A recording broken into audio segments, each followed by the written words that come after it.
And I read this article yesterday. I believe this article is a pack of horse shit. There is no way that Canelo is waiting on an offer from Artur Beterbiev. This is impossible. Canelo Alvarez, never in his right mind. Canelo Alvarez, not one day on God's green earth would he be seeking a fight with Artur Beterbiev. Canelo said out his own mouth. He said, if I go to light heavyweight, if I go to 175, I fight Bivol. That's it. That's it. Because Canelo, with that big cabeza, he got a brain in that motherfucker. And every once in a while, he take it out and use that brain. You feel me?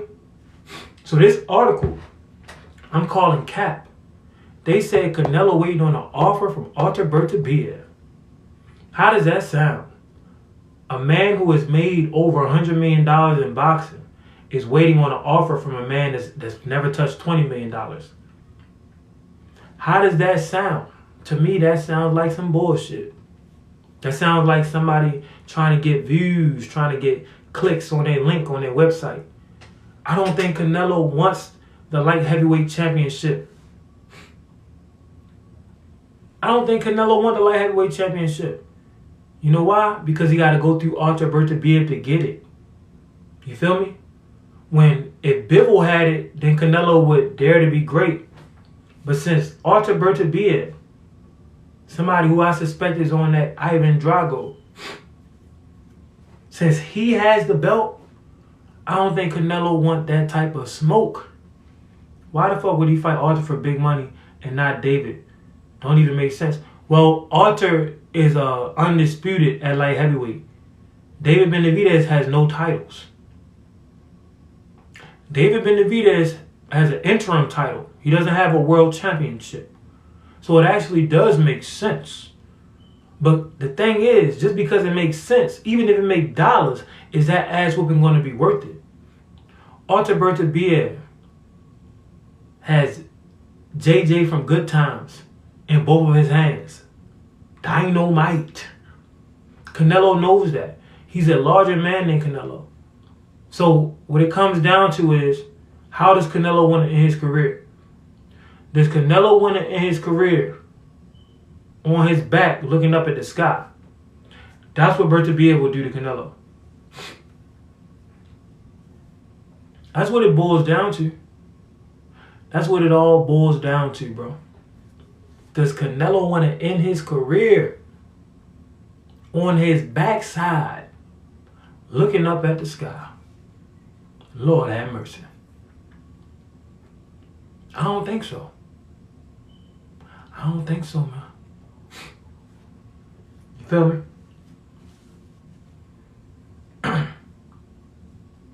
But yeah, Canelo reportedly is waiting on an offer from Beterbiev for a record-breaking fight. What record are they going to break? Unless Canelo somehow is able to win, which is unlikely. That would be a record. Canelo going up another weight class, become undisputed. But we know that's not going to happen. They're not going to break pay-per-view records because don't nobody... Well, actually, maybe they would break pay-per-view records because this will be a fight where people know that Canelo might get knocked the fuck out. So maybe they would break pay-per-view records. Maybe this is a record-breaking fight because Canelo and Bivol, nobody knew who Bivol was until he fought Canelo. Now Beterbiev beat the man that beat the man. So people know who Beterbiev is just because of the way he did Bivol. People know who Bivol is because of the way Bivol did Canelo. So maybe this is a record-breaking fight. But this is also a record-breaking fight in another sense of the word or the phrase. Because if Beterbiev knocks Canelo out, that's going to look like a horrible, horrible black mark on Canelo's record, bro. Blanco Wade, thanks for sharing a lot. My man, Mr. Incredible, about to pop up. We got some things to discuss, Mr. Incredible. I think this article is bullshitting. I don't think we ever going to see Canelo fight Beterbiev. I think Canelo will be out of his mind to fight Beterbiev. Was good, Mr. Incredible. Was good, KJ? Man, chilling, man. I'm trying to figure out why Canelo will be reportedly waiting for a record. I mean, waiting for an offer from Beterbiev. I think this article is capping. Why would the money man be waiting for an offer from a man that doesn't have the same money, doesn't have the same clout as him? Shit, you and me both, cause we all know that Canelo's the permanent A side in boxing. Yeah, All the boxers, any situation, Canelo's always gonna be the A side. Any situation, he brings the most money to the sport. Beterbiev would not have no problem being the B side. We already know that. Nothing, and especially getting more money than he ever has in his entire life. Shit, he could retire undisputed and knock out one of the best fighters of this generation. That's what I was just saying too. This shit says it's gonna be a record-breaking fight. It is gonna be a record-breaking fight. Million pay-per-views. Million pay-per-views. Yep, and the only reason why I would do a million pay-per-view because, as you said in the last live, Beterbiev beat the man that beat the man, but also the fans are gonna understand that Canelo could potentially get his ass knocked out. That's why people are gonna watch this fight. No, they don't. They don't. They Feel ain't what gonna it's like to fucking be Floyd understand that Mayweather shit. for a day. Hey, Five, what's good, man? What's good, bro? They don't. They ain't gonna fucking understand that shit, bro. They think that nigga Superman. No, they go shit. It's gonna Bro, be it's I gonna be a guarantee. sizable amount of people. Not most people are gonna be pro Canelo, but it's gonna be a sizable amount of people like myself that will be watching the fight just to see if Canelo get knocked out. Yeah, I I'm gotta see saying. the I'm odds. saying though. I'm talking about like as far as like his fans and shit, bro. They gonna fuck Oh no, around. they gonna believe he can win. They truly gonna believe he can win. They think Canelo every time Canelo loses, they think something is up because they believe in him so much for some odd reason. When he lost to Floyd, he was too young.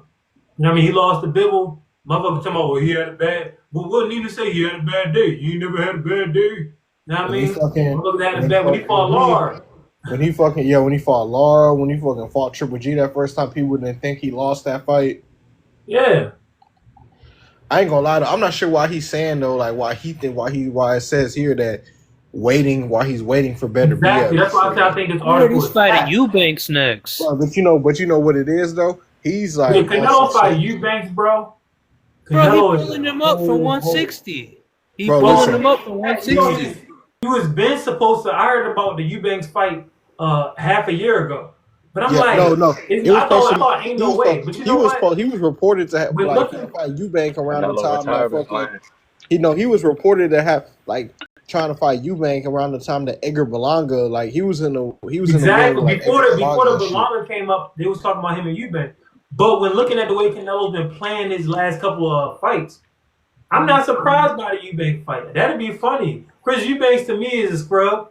So to watch him go out there and get knocked out for $300, He's probably not gonna fight. Bro, listen, he's probably not. Chris Eubank, bro. I'm not even gonna cover that fight. Like I'm not gonna do no breakdown or nothing. I'm just gonna talk shit. Like when Canelo knock him out, I'm gonna talk a whole gang and shit like that. I don't think Canelo can knock him out. Canelo will knock him out. Chris Eubanks is one of the lower tier famous boxers in the world. I know, but he looked good his last. His skill are like night and day. His Chris last. Eubanks will get knocked the fuck out, bro. His last. Look at Rich fight, out that fight. he Imagine he looked went. decent. He looked decent. I know it was against a nobody, but now he's with Bomac, and he actually looked decent his last fight. He looked decent, like a one-sided ass beat. Hasn't Chris Eubanks already been stopped before? No, He has been stopped, but Canelo hasn't stopped anybody in years. Years. Let me look it And up. he's been pulling people up from smaller weights. Yeah, I don't think Munguia was at 54. Like real shit. Munguia was at 54. No. I'm gonna keep it so real, bro.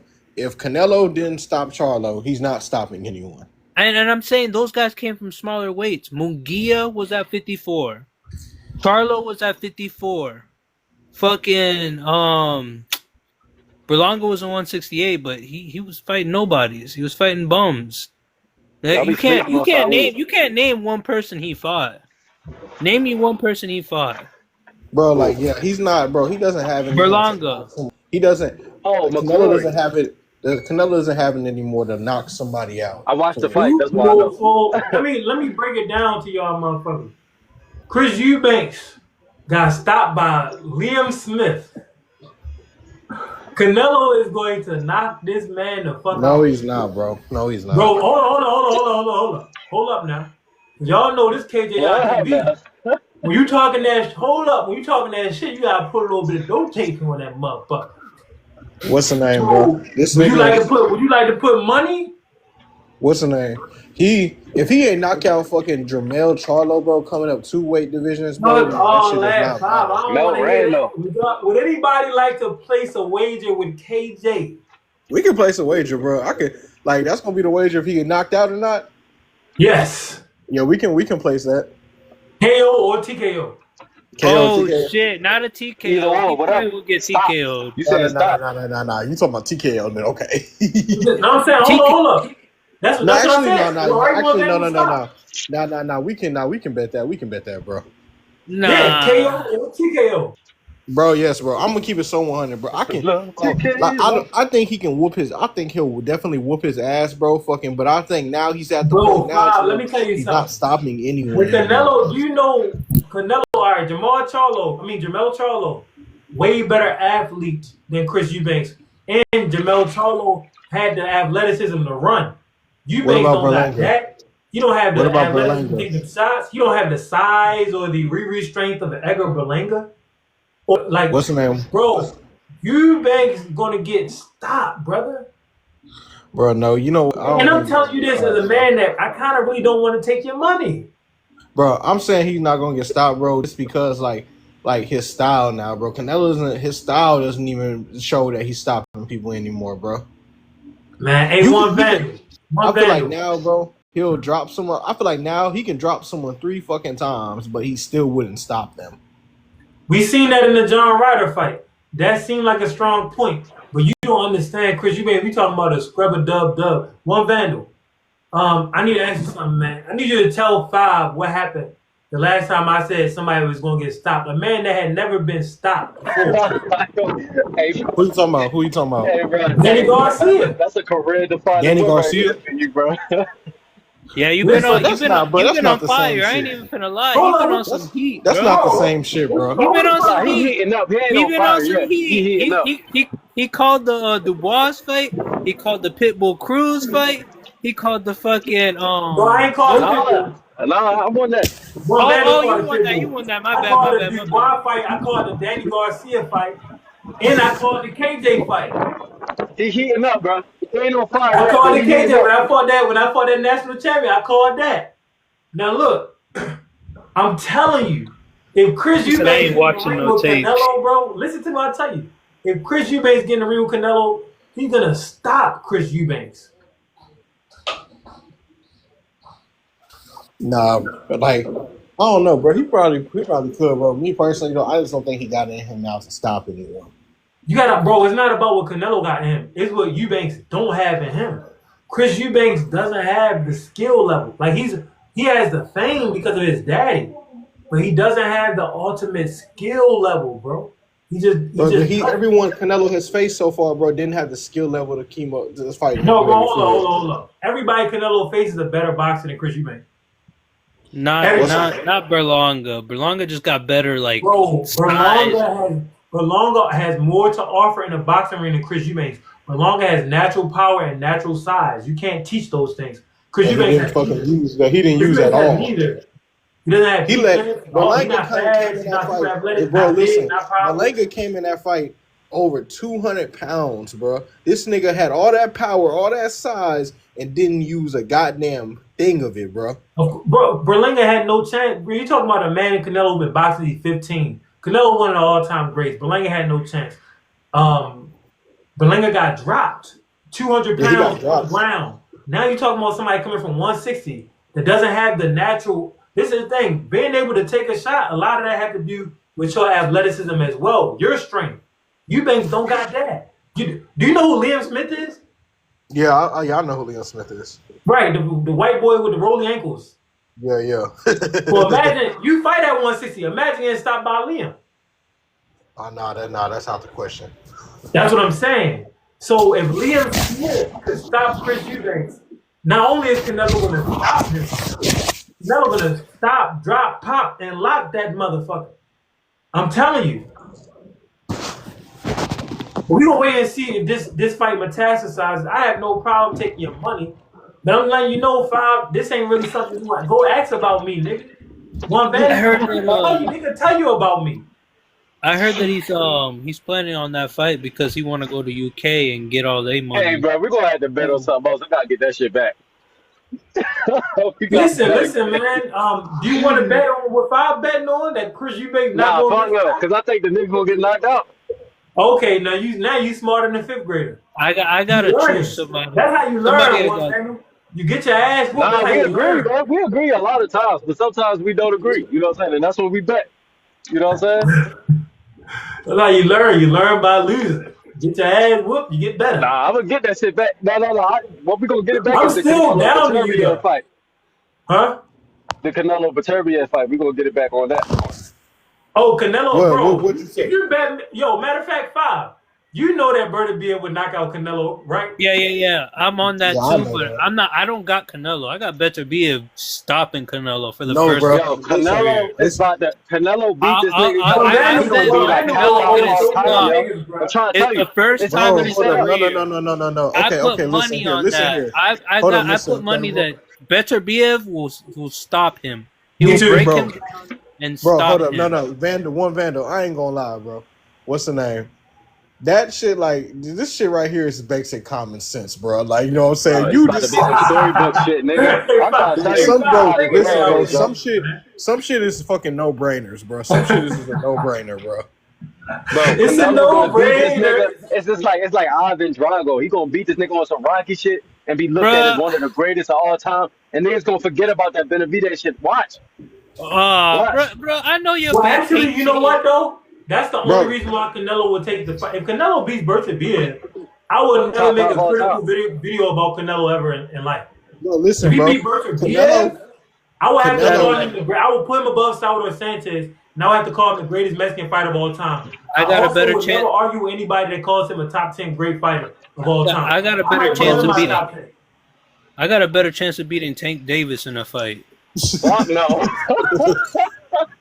listen, bro. I disagree with that. saying this, bro. I'm saying this, bro.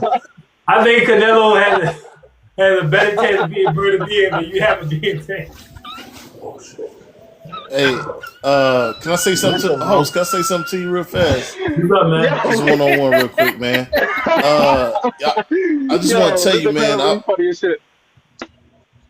I was checking out your videos, man. Yeah, you look pretty sharp, man. I've been wanting to tell you this for a minute, but study Aaron Pryor, man, because you have a great style and you look just as fast and hit probably just as hard. But study that, brother, man. I think if You know you what's implement crazy, it, man? I was thinking about Aaron Pryor earlier. Well, if I would have get in there with Boots one day, if I could get a fight, but I was thinking about that because if you could go crazy on a motherfucker, had a stamina, and then had angles like Pryor, you could hurt a lot of people. But that's crazy that you say that. 'Cause I was thinking about that shit earlier. Bro, I think you have the athleticism to pull it off. Like if you can, because I think he's from Cincinnati. That's not too far from where you're from, right? I'm in B-Mode. But okay. So that's not too far. But man, if you could find some trainers that way or something, like somebody that knows somebody. But man, if you implement that type of style, it would destroy a lot of these fighters now. These new fighters that train. What about train me? that What way, about man? me? I don't even know who you are, man. Five said, "What about him?" Five, you gotta post. I told you. Post some damn videos, boy. What the hell?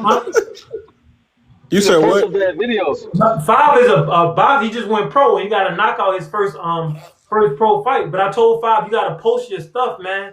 Amateur, pro, whatever. I got only one fight. I got only one fight up, but it was when I was in the amateurs. But you're not just hearing this from somebody that's a casual, man. Like I live in Vegas. I'm around Florida. Me and Floyd used to run on the same track together. Like, I know all the fighters here, and I see how they train, and they be slacking, man. Like the people that you see now that are the who's who, Man. that are the names, they will get destroyed by the old school fight. They don't train the same. They don't have the same work ethic. Let me tell you something. Floyd, they bullshitting. And I told my man Don, I said, Don, you could tell when you look at these fights. But first of all, back in the day, it's 15 rounds. When you look at a lot of these fights, dudes are getting tired in the third and fourth round and supposed to be a top level champion or top contender. No, you a top bullshitter. You're not doing the road work. You know what I mean? They're not putting the hours in the gym. So that's something that I noticed too. A lot of these top fighters can get got by a man that actually does the work. Yeah, but yeah, man, I think you'll be able to pull that off, man. That style, I think that will work well for you if you study Aaron Pryor. Because you know they trying to take down the TikTok, so I'm gonna have to shake and bake. But Lord willing, things go good. I get to continue to train, remain injury free, and have a great career. But I appreciate that, Mr. Fact Straight. For sure, man. Man, I fucking went to Floyd Gym and shit, bro. Shakur and shit, bro. He said this one time. He was like, a lot of niggas in Floyd Gym ain't really all that good and shit, bro. What's the name? But like, there's like a couple niggas in there who decent and shit, but like, there's a lot of niggas in there who aren't good. He said the only reason that gym got so much name now or whatever is because like they got Carmel in there now. Yeah, I heard him say that. But you know what though? I ain't think nothing of that. You know why I found boxing an individual sport. Omaha ain't never had a boxing. Now they got Crawford. You know what I mean? Boxing ain't like football, basketball. You can get ganged up, crewed up, and you could ride another man's wave. So Floyd, they go out, all they can do is scout talent. The thing about talent scouting that they do in boxing, they base it off of sparring. My coach was just telling me about this earlier. You got to. Bro, listen, no, hold on. Can I say something? Like, because I feel like, because you know how it is, bro. When you spar, like, you know what I'm saying? We all know there's some sparring that's like technical sparring to where like y'all ain't really trying to kill each other. Yeah. But then when you get two niggas up in there who are like super skilled or whatever, bro, and one nigga get hit with a good shot, bro, that fucking that technical sparring shit turned into like a real like boxing match. But what I'm saying is a lot of times they find talent that say you don't win all the national gold ball, they find talent through sparring. Like it'll be a dude that gives good work to a top level pro or something, and then they start looking at him. But I was telling my coach, like, Coach, you gotta understand, motherfuckers have done great in them sparring events. You know what I mean? But what happens when you get under the lights? Just like the 40-yard dash in the NFL combine. The only thing that really matters is how you perform in front of the people. There's really no prognosticator to tell how a man is gonna perform when he get in front of the motherfucking people. There's no way for you to know. So that's how a guy like Floyd Mayweather, Eddie Hearn, it seems like they can't find talent. It's because there's no way really to tell what a man gonna do when he get under the lights. That's like sometimes, but I know like at least an amateur, it ain't like to the same degree and shit or whatever. But sometimes, bro, like sometimes you could tell. Like for example, when I was like 17 years old, I fought in a tournament in Texas or whatever, the Sterling gloves and shit. I fought in a tournament in Texas and Jeff Mayweather was there. Jeff Mayweather, he like kind of let motherfuckers know like if he like you and shit, like he'll invite you to train at Floyd Gym and shit. I had like 3 fights or whatever. I won all 3 of my fights. I got invited to Floyd Gym and shit, and I sparred Badu Jack at the time. Like this one like Badu Jack was like a world champion and shit. Yeah. I was only like 17 or whatever, and I did real good in the sparring and shit or whatever. So when I got out the ring, like I ain't get signed or no shit, but like everyone in the gym recognized like how good I was. That you put in, you put in work. Yeah, feel me? And it wasn't like one of them shit, because you know, like sometimes niggas will tell you like, oh, like that's good work, whatever, even when you get your ass whooped or whatever, bro. That should be funny. But I did good in the sparring and shit. So after that and shit, like I was there, like he let me come to the gym like on a daily and shit while I was there in Vegas.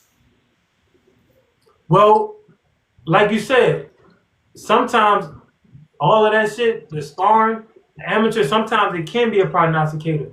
But what I'm saying is you could have did all that and then got your first pro fight and just got fucked up. Because what's that nigga name? What's that nigga name, bro? He done sparred everyone. He sparred Devin Shakur, Kevin Johnson. That boy ass as a pro. Well, I haven't seen none of his pro fights, but people He fought Keyshawn Davis, bro. He fought Keyshawn Davis' brother. He fought Kelvin Davis and got fucked up.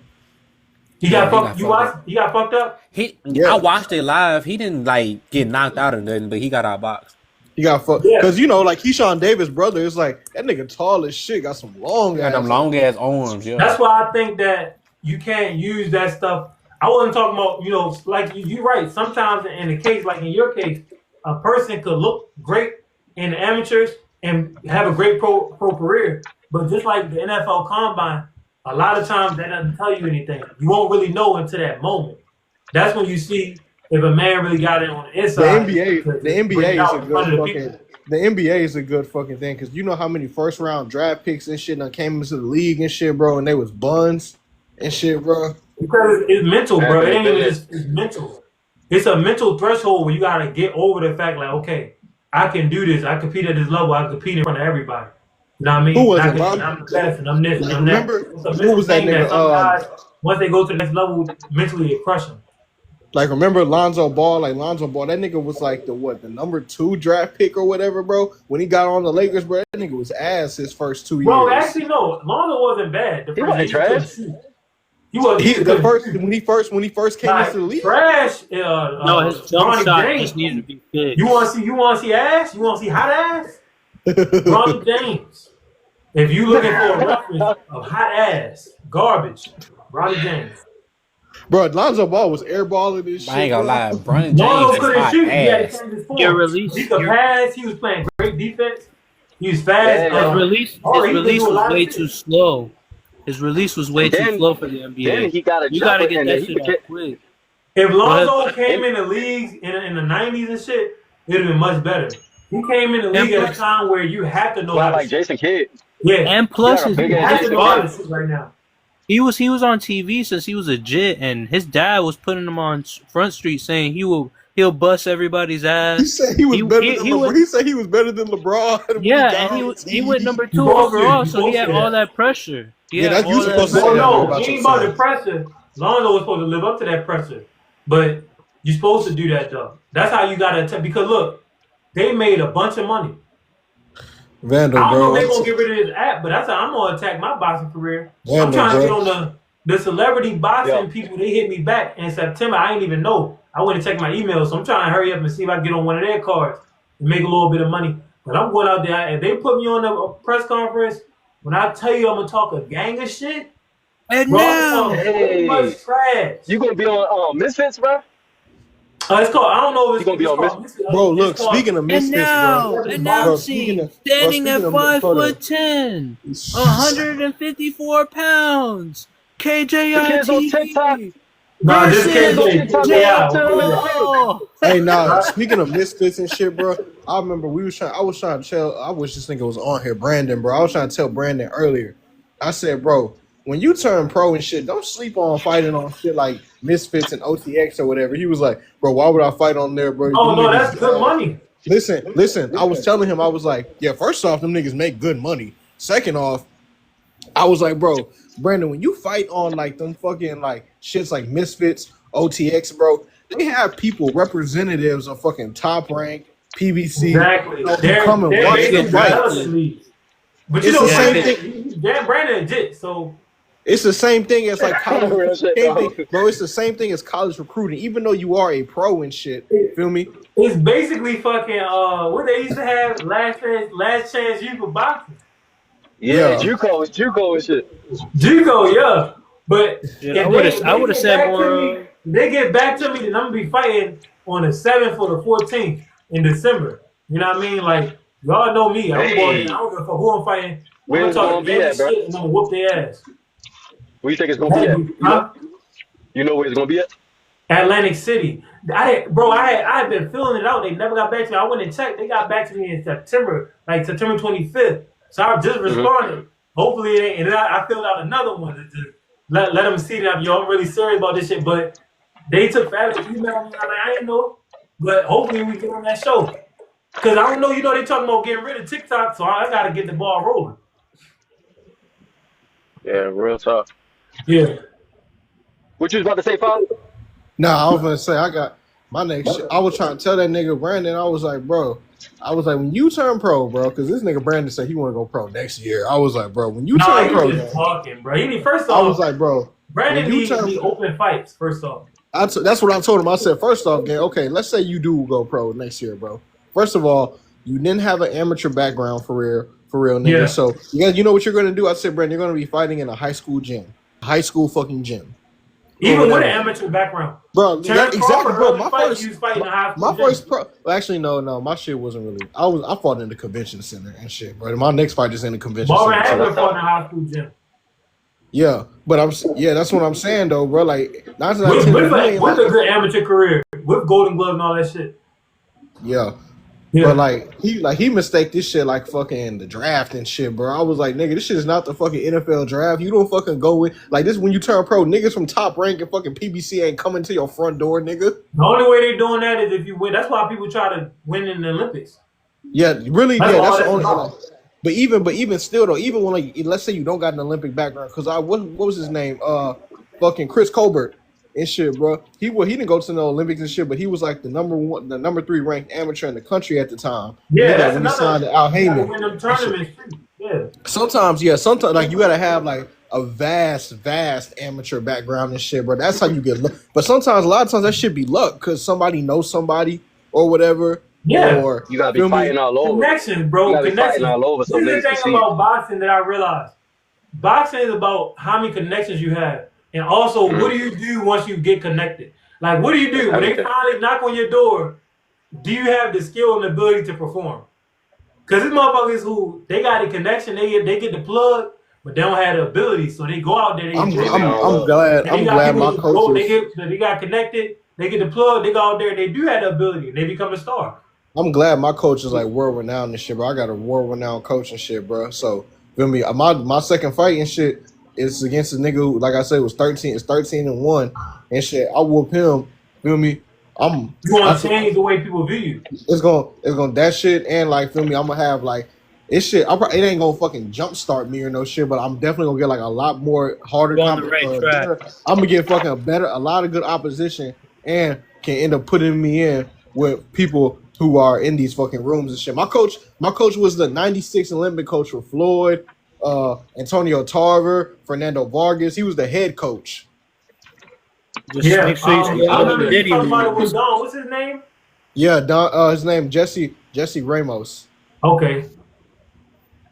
And shit, yeah, he was the 90. Yeah, he was the '96 Olympic coach for Floyd and all them niggas and shit. Hey, that's a blessing. Y'all gonna be beat this motherfucker 13-1. Keep going shooting up. Only thing that I'm gonna tell you is you need to be posting this stuff, Bob. Yeah, you know I ain't gonna lie. I definitely am. You feel me? Because because you know what it be for me, bro. A lot of times and shit, bro. When it get close to that fight week and shit, bro. Like I'm locked in, bro. I really don't. I understand. Everybody different, so everybody not gonna be like. Feel me? Yeah, that's my pops can tell me. My pops can tell you and shit, after bro. your fight, then talk that shit. After the fight, look, I knocked so and so out. This how I did it. I set up this shot. I set up that shot. Yeah. Boom. My girl and shit, bro. Like she be low key like feeling like I don't like her and shit. Cause during the fight week and shit, bro, I'm like silent, nigga. Like I really don't say a lot and shit, bro. I just be going to the gym, bro. Be getting my mind right. She be like, "Did I do something?" I be like, "Bro, no, it's not you, bro. You just like, come on, relax." The girl I was talking to stopped talking to me because, like, you know, as the fight came up, I was unavailable. I wasn't as available and stuff. But I was cool with it because, you know, it's boxing over everything. Shit. Boxing is life, bro. No boxing, no life. Just make sure y'all don't catch a nut before the fight because your legs gonna be wobbly as shit. Hey, bro, that shit fucking. You gonna be looking like AJ, booty tooted up in the air and shit. That shit is the truth, but that shit also myth. Guess what, nigga? What that nigga Terrence Crawford say every fight? I'm not listening to what Terrence Crawford said. First off, Terrence Crawford is like a backwards. Terrence Crawford is literally all-time great number one. One-on-one. Number two, Terrence Crawford gets tired in his fights. He takes a break though. When he gets tired, that's why he does this and lets himself get hit. So he pays for having sex on the fight. Even though that nigga said what he told that nigga, he said every fight. Every fight. That ain't even sound right. Every fight. I'm telling you, AJ probably don't follow They said that. Floyd used to do the I same heard shit. about They said AJ. Floyd used to do that shit. AJ Floyd used to fucking have sex before every fight. What's that dude's name? Floyd. Who? You said Floyd? Yeah, Hell Floyd. no. Yeah, bro. So somebody that's called the all-time greatest boxer #1. #2, where's your sources at? No, bro, he done said that shit, bro. That if you go look up that interview with Snoop Dogg and shit, bro, they asked him, like, so how is it like when you dealing with women or whatever? Like whenever it's the fight come up, he was like, man, to be real, we usually don't be getting a lot of boxing shit, but you know, me personally, bro, like it really don't matter to me. Like once them lights cut on, I'm ready for whatever. So that nigga was like, he ain't say yes. That don't sound. He didn't flat out say like, oh, I do it every fight, but he said like for me, it really don't matter. Oh, okay. I mean, who's that one dude that Canelo knocked his fucking jaw off? The one that he brought from 154 Amir to Khan? 160. Amir Khan and AJ were in the same camp, and before one of the AJ fights, it was around that time where Amir Khan lost to Canelo or some shit like that. There was like news outlets and saying that like AJ was smashing his wife, and the wife was smashing Amir Khan's wife. Yeah. Who was the wife is AJ desire her that much. I mean, she's probably one of them bad little Middle Eastern joints. Bro, hey, they be bad, boy. Hey, what that boy Connor said? The wife is like President I mean, it. Have you seen that that one interview? It wasn't even an interview. It was like a video where Floyd was with fucking AJ, and everybody wanted to take a picture with AJ. I did a video on that, bro. People were so happy to see Floyd not getting attention. Bro, listen, bro. That was they didn't even know Floyd was the up and coming star. Bro, that's like walking past. Bro, that's like walking past Michael Jordan and going to like. You gotta think about it though. Kobe. It's incredible. You gotta think about it and shit, bro. Around that time, bro. That was around the time. That's like walking past Michael Jordan. Paul George. Paul George.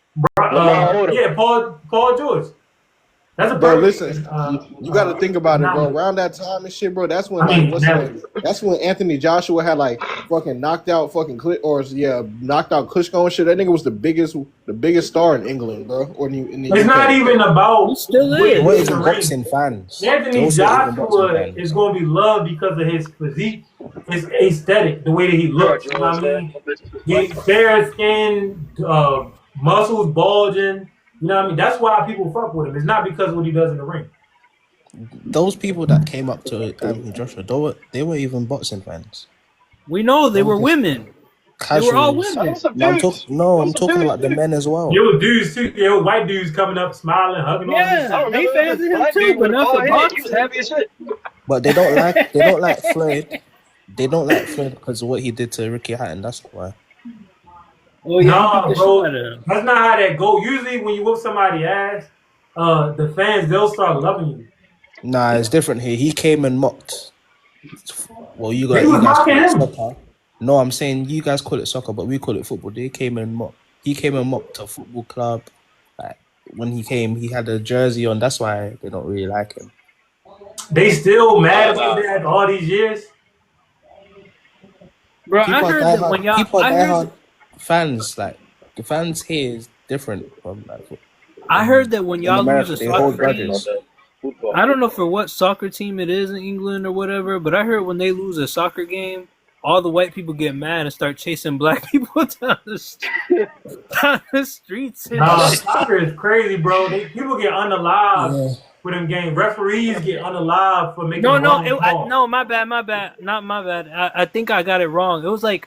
Some black dude or some shit missed a goal or a black dude beat them or some shit like that, and they went fucking crazy and started chasing down every black person they seen and started jumping them.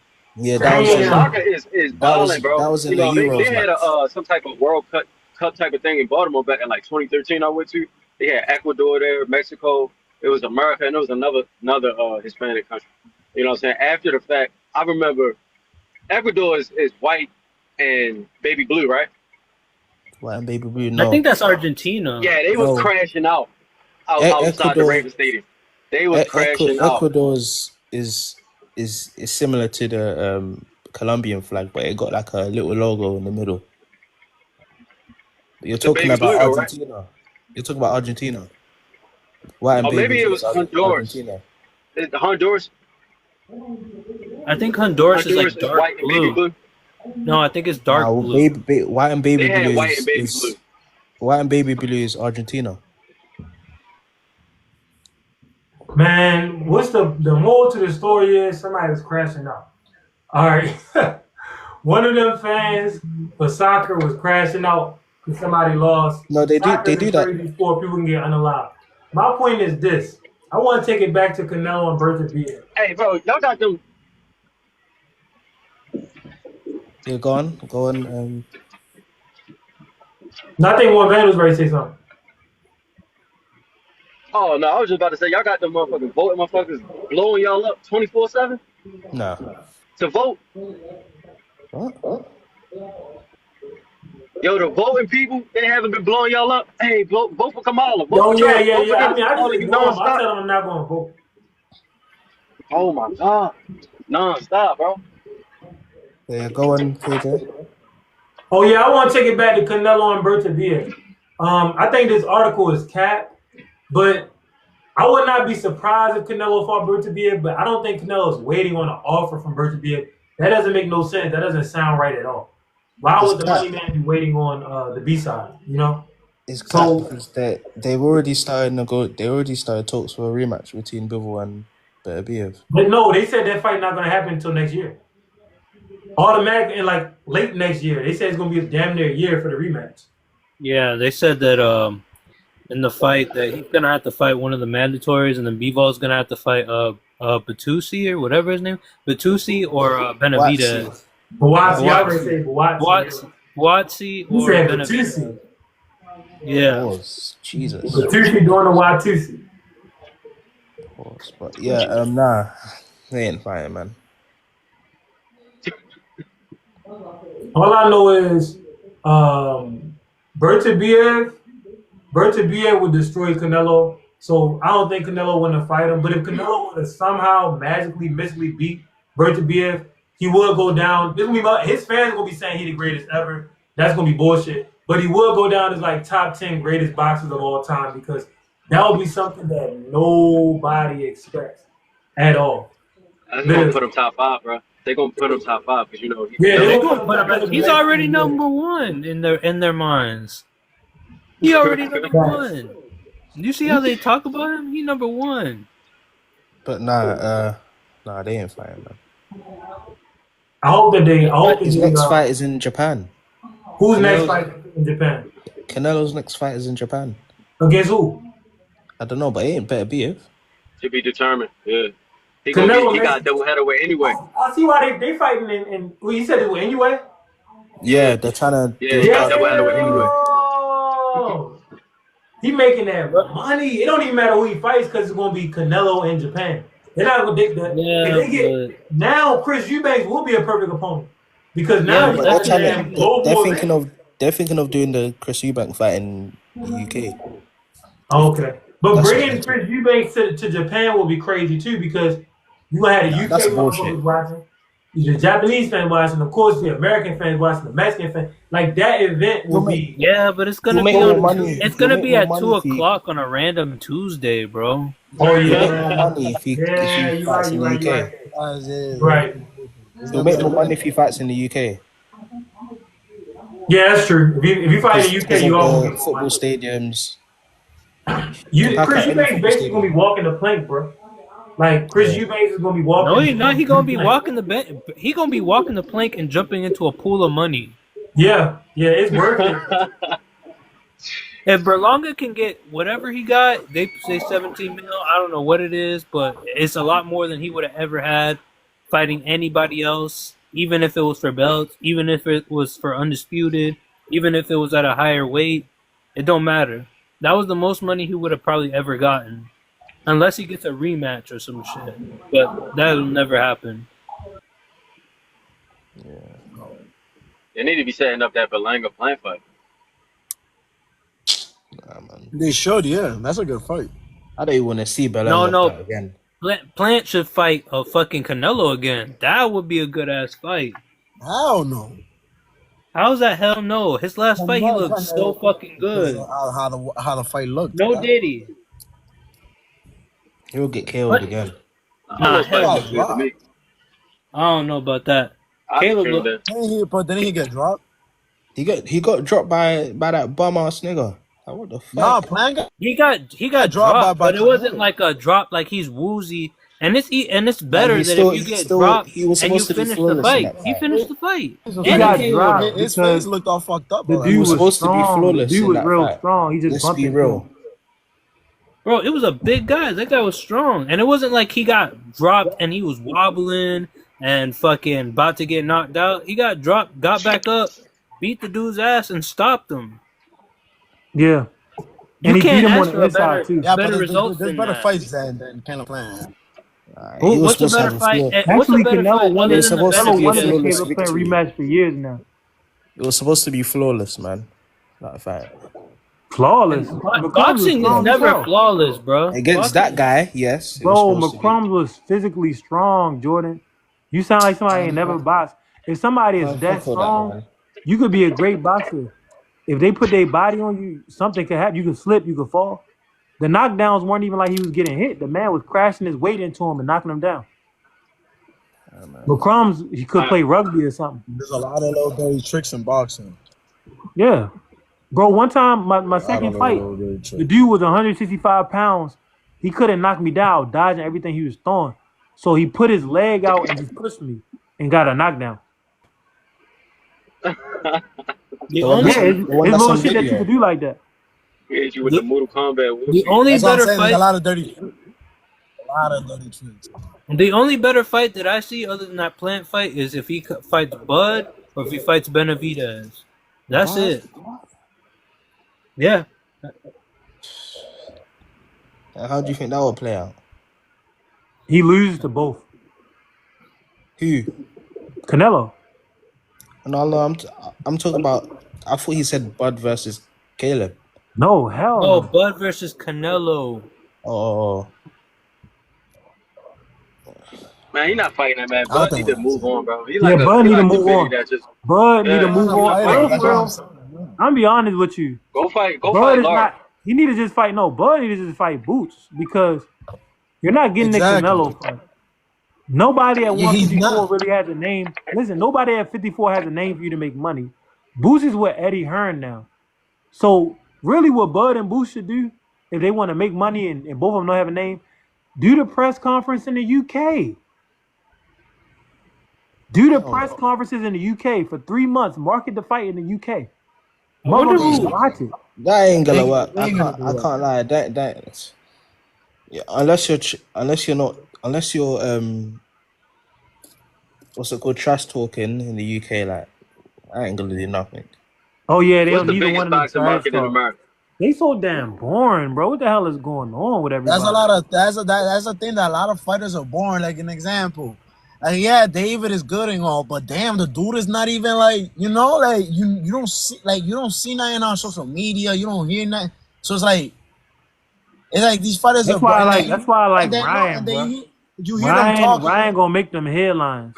Yeah, people can say what they want about Ryan. Ryan knows how to sell a fight. Yeah. And he know how to fight. Tank, the only fight that Tank has that has the most numbers is with Ryan, right? Yeah. Yeah, but Tank versus Frank did more than Tank. I mean, Tank versus Frank did more than Ryan versus Haney. I don't know about that. No, Oscar De La Hoya said they did. None of these numbers be official, bro. They be lying a lot on each other. Oscar is trying to make sure that he don't have to pay Haney, so I can't trust Oscar. He got to stay afloat till Ryan get back. Let me say this: the Gate didn't even do better than Rolly versus Tank. Of course not. Rolly and Tank are both two super. Oh well, Rolly is a star and Tank is a superstar. Devin ain't even a star. So of course the Gate ain't do as good. Plus, Rolly is great on a microphone. Haney's a bigger star than Rolly. No, he's not. He's known Yes, more. Well, He's not a equal, big bro. star. Devin Like Haney's equal, bro. more respected and more accomplished. But Yeah. Rolly, Hall of Famer. Tank and There's a Rolly, lot. What has There's a Tank lot and Rolly of Rolly done will problems. after outsell Tank? Devin and Ryan again because Rolly could talk that shit. It's like Rolly ain't getting Ricardo back in there Mayorga with that type of man. thing. Yo, everybody knows Rolly, bro. Like Rolly just as famous as Yeah, Devin Haney. Rolly is huge, bro. I don't know what Jordan talking about. Devin How don't is know how to he? talk trash. What has he done The after? problem is that Devin What has a has he done? style that he wants to play everything safe. You gotta take some risk and entertain the fans because No, he's That's He a no, did. lie. Devin did take That's risks. He a Devin just lie. took did that risks. his last Bro, fight. nah. being nice is not equal to I being mean, known. you can't get hit with the same shot all over again. Like No, Bro, Devin he took should You have just risks in the fought his Ryan contradicted fight, peers. bro. yourself. Ron Garcia not nowhere near the best boxer, but he like damn top 5 of most known boxers. Yeah, because Ryan talked that he's or shit in the not, fight too. Ryan did expose a lot about Devin's game in that fight. No, he No, didn't. that he didn't What you expose mean? anything. Devin Ben had those problems.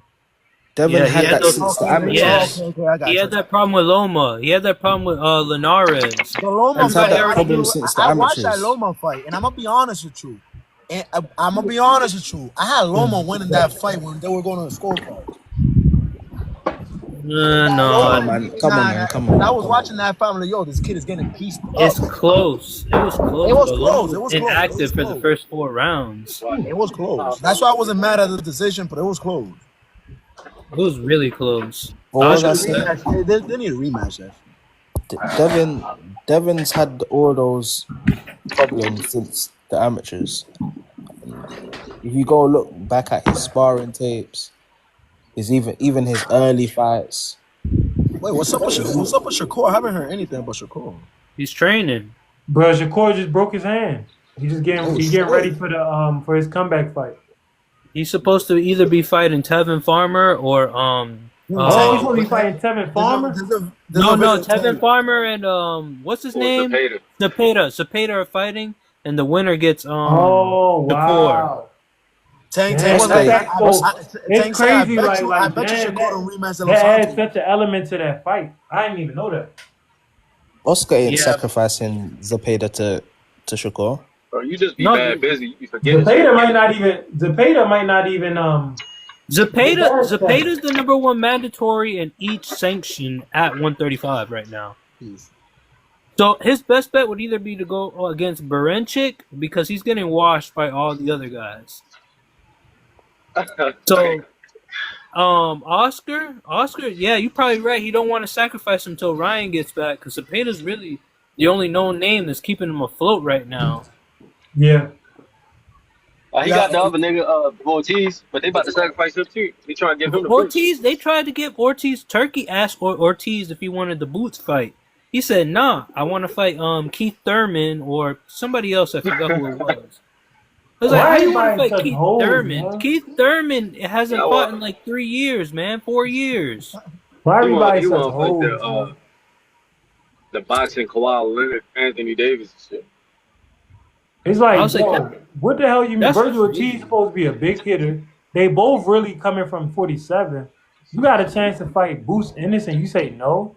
Come on, Bro, that would be a match, though, bro. He's like, wait, slow down. You gotta understand that as a boxer, you gotta stay ready because when the opportunity comes, bro, you have to take it. You have to. Bro, it's not even a stay ready thing. You know why? Because it's not like they were trying to set him up to with it. Like, oh, you want to fight Boost in 2 weeks? They were trying to get his man an actual date. Like, bro, in 2-3 months you can fight Boost Ennis. So basically, that had nothing to do with him not staying ready. That motherfucker was just Them scared. boys He would have been was taking scrapping in there, bro. No, they Boots wouldn't and have been. Virgil? Because William Cole, I don't even think he could win. Who, Virgil? Yeah. I don't know what it is about everybody ducking Boots. That's crazy. First that one dude, Brian Norman. It's because they see Fucking- one thing that you should never do as a boxer. You can never judge how somebody does against another man for what they would do to you. So I watch people get knocked out all the time. I'm never intimidated because if you know boxing, styles make fights, bro. George Foreman, that's very he true. walked through. He walked through Frazier. He walked through Ken Norton, but he couldn't walk through Ali. So you can't look at what another man do to somebody. Boots did the Matrix to Via, a fighter that fights in a straight line, and now we all supposed to be afraid. Yeah, you can't Boots look at a knocked guy. out David Avanesyan, a motherfucker with 2 left feet that switches stances over and over for no reason. And Boots got cracked in that fight multiple times. Yeah.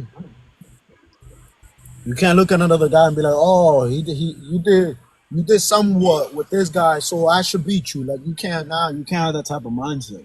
Yeah. These You dudes not putting in gotta go the in there with a necessary game work. plan and The stick to crazy part that is game. some of these dudes sitting on 60,000, 80,000, 100,000. They have enough money to get themselves in tip top condition to fight anybody, but they don't have a heart. Their heart pump Kool-Aid. It's that social media pressure. Fuck social No, media. because Either once you want to everybody be start great or fighting not. each other, we gonna really see who really the ones. Everybody going You like don't see walking how around like they comments. the one. Nah, yeah, but social media has a lot of say so with these fights happening, bro. No, social media got a lot of say so Fan with base, dudes being scared to fight. all I hear from Tank is, my fan base don't want me to fight that guy, so I ain't fighting that guy. So it's like, what Tank you already mean? said he don't care about his fan base with the roast fight. He said he That's what told I'm his fans saying. They to want shut to the pick fuck and up choose. and buy the fight. That's tough. I don't think them numbers gonna be tough. I got Ryan in the rematch anyway, so I got Ryan on the Devin rematch anyway. So Hey, Lamar Roach been talking real confident. I low key believe him. Lamont could fight, and Lamont believe in himself. He's been fighting his whole life. He's not gonna lay down. So this fight actually gonna be a good fight. Yeah, it's different when you've been fighting your whole life. That shit is. Well, I don't know about all that. I didn't beat on people fighting their whole life. I just think Lamont Roach inside of him, has a dog inside of him. He truly believed that he could win. So it's gonna be a good fight. Frank Martin didn't believe he could win. Cause you can feel the aura, The energy. You can feel the energy. Yeah, you can feel the energy. Like there's certain fights that you get excited for because you know these two guys are gonna bring it. Yeah, like Errol and Crawford. I haven't felt like that way. Oh, that fight, everybody, the whole week TikTok was all I seen on TikTok was like moments before the fight, like my heart was racing. I haven't felt that way since. I was on my because I was on my feet. I'm like, there's no way that I'm gonna see Bud get knocked the hell out. There's no way I'm gonna see that. Are you watching that Conceição and Oshaki Foster fight this Saturday? Yeah. You think the rematch after they say Foster got robbed? Yeah. Yeah. You know, that's another thing that's good about social media. Like, a lot of these robberies get called into question, and dudes have to fight again. Boots has to fight Karen Chukajan again, and he completely dominated Karen. But just because Karen made Boots struggle, people are asking for that fight. It's a fight of interest because of social media.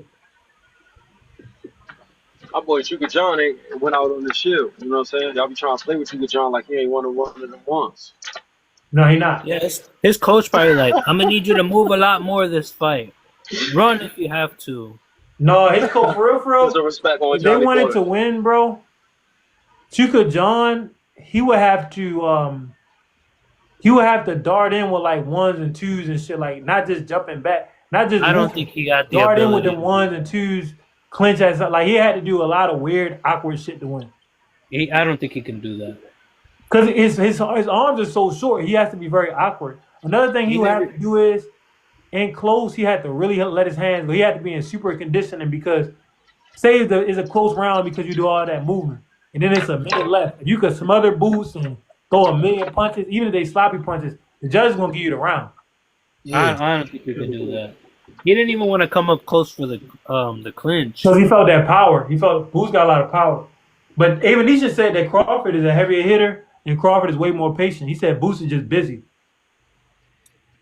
That's all it takes, bro. All you gotta do is break through and crack you. Bud is accurate as fuck. No, he actually said that Boots was sharper than Bud. He said that Bud. That's Avanesyan got knocked out by both.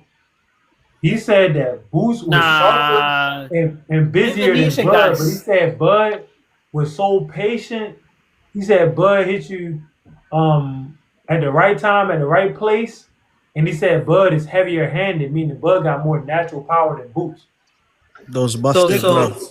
So Avanesyan got stopped. I know it's not that nuanced, but Avanesyan got stopped by Boots, but he was still conscious. Bud knocked that motherfucker lights out. Yeah, he was done, bro. Asleep. He was laid out. No more fighting. Wake The up. gloves were busted. That's why. No, The doctor had to come in and the check if he was gloves, still alive. both gloves bust. I was thinking like maybe Crawford cheated or whatever, but then I be boxing and stuff like that. I bust my own glove on a damn heavy bag. It happens. Yeah, it's true. Yeah, actually true. Nah, he was using horsehair gloves. Types of shit in the gym. I sent them to him. And another thing too, why I don't think Bud was cheating. It's not like Bud pulled a Tyson Fury where he got power out of nowhere. Bud came into the game knocking dudes out. No, don't forget that Bud started at 135, bro. Yeah, he been knocking motherfuckers out ever since. Mm-hmm. At 140, he knocked a lot of dudes out. Actually, at 47 was his best stint. 47, he stopped everybody. How many dudes did he knock out at 140? It wasn't it like 3 or 2? I forgot. I don't know. I just know that when he moved to welterweight, everybody he faced at welterweight, he stopped them. Everybody. Now, one fight at welterweight did he not stop the dude. That was his greatest stint. Like, we ain't never seen nothing like that. He should have moved to welterweight more quicker though. Nah, he did it. He did it right. I think he would have been a bigger star if he moved No, quicker. if he wanted to be a star, he should have left Bob Arum quicker. Then he would have been a star. I was watching that fight. I don't know how Earl was taking them shots from Bud. I was like, how the hell are you still taking them shots, boy? Yeah, Errol's conditioning and natural grit, he could have died in that ring, man. Yo, you know if Bud hit him in the like, he But you know, Bud was taking it easy on Errol after a certain point. You know at the end of the fight when Errol was really hurt, and this is me because I box, and you could say and you could put your say so into this too.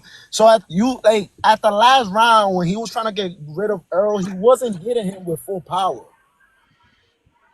Yeah, he literally was like Bud wasn't hitting him. He was sparing Errol. I think Bud didn't want to kill Errol or something like that. Like he was hitting him, but he wasn't hitting him with that. He wasn't sending his arm all the way. You know what I mean? Like he wasn't hitting him. He wasn't following. It was more of a jab.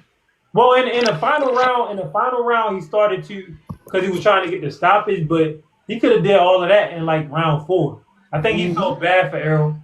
Nah, he has too much respect for Errol too. No, I don't think it was the respect, bro.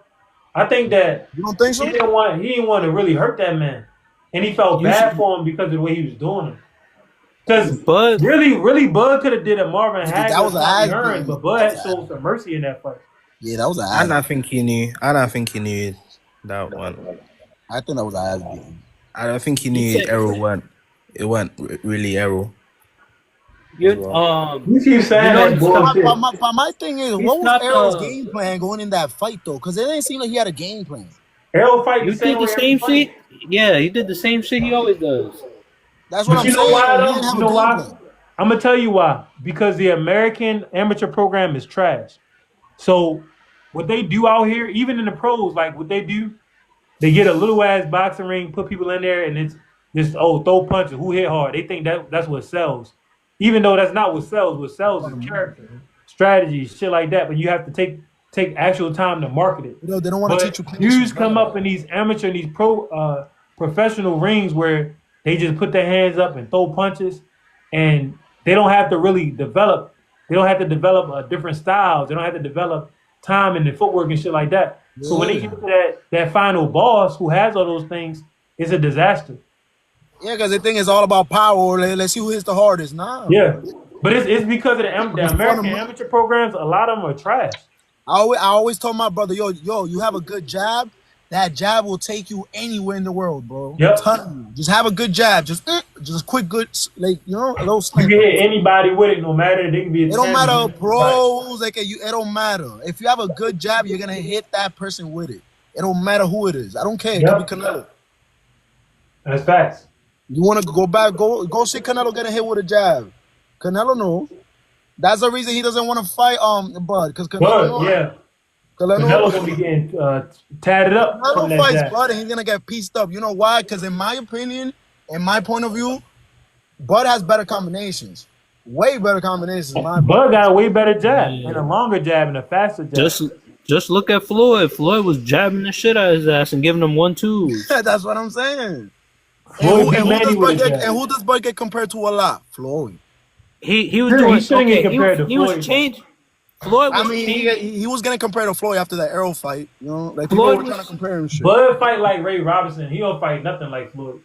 I heard someone say he fight like Roy Jones. I think Roy Jones. Yeah, no, I think hell so. No. Nah. I don't think anybody fights like Roy Jones. Nah, he has a different type of style. Right? Roy Jones has the most unorthodox style ever. That's what I'm saying. He has some of the most awkward style ever. Yeah, like. And Roy Jones is so overrated. I was thinking about this today. If Roy Jones was to fight Marvin Hagler, bro, at 160, Roy Jones would have got stopped. When V said nah. Huh? When V said nah. Yo, the hate on Roy Jones, man, you would think Roy was a fucking Look at who Roy. yo. Look at the dudes that Roy was fighting. Roy Jones' best win is against a James Toney who didn't even train. If he had to fight Marvin Hagler, a motherfucker that running 8 miles a day, that lives, Like he shit boxing. James Toney.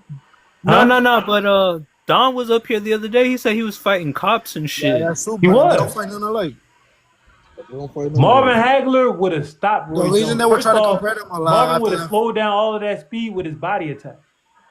And then after that, after that fight, people were saying that he could, because of that. They asked Bud, "Yo, Bud, are you going for the 50? Are you going for the Floyd record?" That's why they were trying to compare them and shit.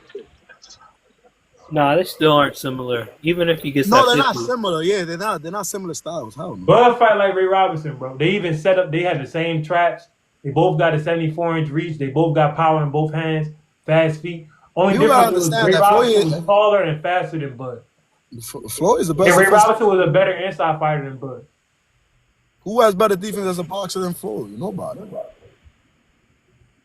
No, Pernell Whitaker defense better than Floyd, but Pernell Whitaker defense. You don't think Floyd has the best defense? Pernell Whitaker Man, had that's better propaganda, defense than Floyd bro. in his prime, but Pernell Whitaker's Hell no. defense rely on a lot of athleticism and reflexes. Or you think Floyd did a Pernell was lot getting of his running? ass set down. Huh? Pernell was Floyd getting did a lot set of down, running? bro. Yeah, that's propaganda. Yeah, with that. Pernell was getting set down. You know what's crazy? You know what's Pernell was crazy? getting set down. He was on coke. Yeah, You know you're right. Madonna. You know the fight Madonna. Not even Floyd training. Not even training. fight? You know the Floyd. defense was You know when Floyd. You know Yeah, when They Floyd was fought all on Madonna. that shit. You remember the fight when Floyd fought that nigga Madonna? What's it called? The little guy that was playing dirty. Yeah. Yeah, when he fought that guy, if Floyd would have if he would have engaged with him, he would have probably got dropped or something. Floyd did engage with Madonna the first fight. But he didn't engage. Nah, he didn't engage with him. Yes, he did, bro. The second fight is when he fought defensive because the first fight was too close for comfort. That guy was dangerous. He was playing real dirty. Yeah, Madonna was dangerous. He was dirty. I think that was Floyd didn't. When Floyd was in his 30s, like that Money Mayweather Floyd, he wasn't able to train how he was in his early 20s. Like I don't think that you just can't do it. I don't think Floyd was able to train that, so he had to fight in spurts. Let me ask you this question: who you think was Floyd's biggest test? Oscar. You think that's his toughest fight? Yep. Because that's a fight where that Oscar fight is a fight where I don't go back and watch. You know why? Because it was born like Floyd's offensive output was whack as hell. And it's because he had to put so much respect on Oscar's natural power. And Oscar was bigger than him. And not only was he bigger than him, but Oscar was an overall better boxer than a dude like a Canelo. Like Oscar was everybody does let his hands go, had a lot of speed, better feet to jab, great left hook. When he got in there with Canelo foot speed couldn't even fuck with him. So Floyd was chilling. But against Oscar, a lot of people put him up against them ropes, and Floyd had to fight a super defensive fight. So a lot of people thought the Manny Pacquiao fight was his toughest. No. The Pacquiao fight, no. all he did. But y'all remember the narrative after that fight, right? Bro, I watched that fight. There was a whole narrative after that fight. It wasn't competitive at all. Yeah, Floyd beat Pacquiao with just a jab. It wasn't. There was a fight. If the fight happened, if the fight happened 4 years prior, he was one of the most hated athletes, like one of the most hated ones, especially when he was in his prime. Anything Floyd did was bad. I don't know if y'all remember that. So after that fight, there was a whole narrative about that fight. They wasn't trying to give Floyd his credits for that fight. That's what I'm trying Yeah, to we say. Yeah, remember they said that. it We was grew up born. through the Floyd They era. said Yeah, there was a basically whole narrative. the That only Pacquiao way won. that they were gonna give Pacquiao was trying to fight. He was the running. only way they were gonna be happy if Floyd got knocked out in the fight. They were never gonna be happy for But Floyd. Yeah, it was not that's not competitive. just the Pacquiao fight. That was most fights. Yeah, Because he was the most hated one. They hated him. He yeah. has a You know LeBron that fight effect. is the most He has hated the fight. same effect. He has a LeBron That fight effect. is the most hated. They said that fight was boring as hell. They said Exactly. Floyd ran. Yeah. And the, Yeah, Pacquiao But you ran know into what's his crazy? dad. You know what's crazy? This how you know that people just talk bullshit. Yeah. What Bud did to Errol, Bud is not no superstar. Bud to this day is not on the tip of everybody's tongue. No Diddy. Floyd ran, and that's all people have been talking about for years to this day. So people tell you they want one thing, and when you give it to them, when you give them a performance like a Bud Crawford knocking Errol all across the ring, they just shut up and don't even speak about it again. Yeah, now they'll make excuses. until this day, you could go to anywhere. You could go to any barber shop and be like, "Yo, who y'all got, Manny? Or y'all got Floyd?" They're gonna be, "Oh, Floyd ran." Y'all remember when Yeah, Manny was? Yeah, they're gonna start with that bullshit. yeah, but But guess what they though? don't Guess talk what? about no. But they don't They're talk gonna talk about about that for hours. they don't talk about Bud Crawford they don't talk destroyed about Bud Errol's though. fence, and nobody talked. Nobody, people just let the shit go Exactly. Like it nothing because happened. because And I people, just it's want like people don't really know what they want. They act like people. Look, think of it like this. Think of it like this. Yeah, I They act understand. like There's they a lot want of a haters fighter behind to the go social in there media and be shit. a blood and guts fighter, right? But the most popular fighters of all time, Floyd Mayweather, Muhammad Ali, they're pure boxers. These dudes are guys that use their legs and have defense and reflexes. They're not blood and guts fighters. and I So just that wanted lets to you know that add. people don't know what the hell they want. I wanted to add on to the That's why, as fact a that boxer, you gotta do what you want to do, As a I boxer, had you to got to add make on to yourself as marketable as possible. and do I what you had, want to do. At the end of the day, you can't put Yeah. yourself in a position just because of the fans. Yep. I gotta add on to that Floyd versus Oscar thing. A lot of people downplay Oscar because of the fishnets, and he And Coke. goes back. Yeah, he go back and forth with people. But the motherfucker was a gold medalist, 6th division champ. The Yep. only 6th division champ. The only person that exceeds him in division championships is Manny Pacquiao. Yeah, he's a cheater. Like, and Oscar was getting knockouts. Nigga, His first 30 fights, he had like 7, or his first And not 25 only fights, he was had Oscar 17 getting knockouts knockouts, against champions. not only was Oscar getting knockouts, but Oscar was getting knocked out. Like Oscar was fighting literally top competition. But Oscar knew that even if From he day lost, he'd one. still be able to sell. Most fighters, like if Floyd would have lost how Oscar was losing, he wouldn't be able to sell a damn thing. So Oscar had that love, that Ali and that Pacquiao love, where he could lose a big fight and still be the A side going into his next fight. That Oscar fight is what turned Floyd into Money Mayweather. Yep. Money Mayweather was legendary. Legendary. It was different. It was something different about Floyd. When Floyd had a fight, bro, it was just something different about that Saturday, bro. It was something different. It's just because Floyd wasn't afraid to talk trash, bro. Broner had the same. Broner was getting his ass whooped. The reason Broner's career I was suffered, gonna just say that the Broner fight. the reason Broner's career suffered is because not only was Broner losing, but he wasn't even being offensive in his losses. Floyd was talking crazy, blowing kisses at his wife and shit. I'm like, what? I'm like, what? But Broner had a lot of that imagine you and me energy. fighting, Like right? everybody wanted to see Broner's fights because Broner could talk a good game. But Broner wasn't even fighting in the fight. That's why people lost interest. Not necessarily just because he lost, but because when he lost, he wasn't even letting his hands go. So people were like, I'm not paying for this shit. It was different though, because when Floyd was fighting you, he was beating you, and you couldn't do shit about it. And when you was fighting him, it was like fighting a ghost. It's like fighting a ghost. It's like fighting something you can't hit. And me and you know both that there's nothing more frustrating when you're a boxer and you can't hit your opponent. Like you just can't figure out how to hit them. I don't know shit, man. I be hitting the motherfuckers. What that feels like. Nah, but when you fight at that level, I don't know, Joe Andy. I be hitting the motherfuckers. I get in the ring with. I don't know. The thing is, like, when I fought Floyd, that's why Floyd's retired, so you good. So connecting that like Money Mayweather to that Oscar fight, connecting that Money Mayweather thing to that Floyd fight, and Oscar is the reason why I'll acknowledge that Canelo is one of the best fighters, if not the best fighter of this generation, with Bud as well. But like that fight co-signed Floyd to getting all the recognition and all the like when the best fight the best and you put the best prospects against the champion and the people with the names, that's when you get the good fights and it turns the boxing game upside down. Like hit Or right side up. Shit. yeah, like Canelo's co-signing the wrong people and he knows it. Like Like he should Berlanga. have been fought. Yeah, he should have been fought Benavidez. Yeah. Benavidez co-signing him. Canelo and Tank really killing the sport. That cosign, Canelo knows he got a lot more weight, and when you got that weight, bro, you're supposed to I use just it. don't With understand. great I power just don't comes. understand that shit, man. It's like It's like Spider-Man. With great power comes great responsibility, bro. I just don't understand that shit. Like if you're a Tank, right? You got power. You got the footwork because he has good, not amazing footwork, but he has good footwork, right? But do you have what it takes to beat Shakur Stevenson? That's a good question. Next time. It depends Dragon Ball Z. it depends what type of fight. It depends what type of fight Tank is gonna bring. Because honestly, if you're gonna just wait for the late rounds, you're fucked. You talk about somebody that you can't see him now. Now you see me. Now you don't. That's Shakur Stevenson all day.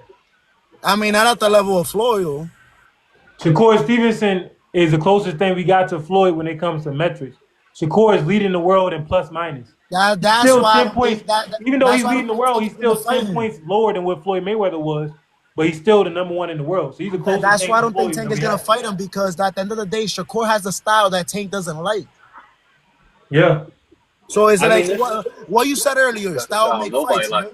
Style make fights, right? So that it doesn't it doesn't work for Tank. That type of style is not gonna work. I think he'll fight him, but it'll be like at the Because Shakur is too end. responsible on defense, bro. Way too responsible. It'll be at the end of his career because there's too much money on the table. But he's 30. He's almost Especially if 31, Shakur though. keeps winning. If Shakur keeps winning, and let's say he fights a Barenchik or a Loma before Tank gets to them, and he gets another belt, the traction is going to keep moving. Even if his fights are boring and he keeps winning, you can't deny that he's fighting the best and still winning. Floyd had that same narrative. That fights were boring until he got His that. shit wasn't boring. His shit was not boring, bro. The problem is that you gotta understand boxing and fight like watch a fight like Shakur's. You feel me?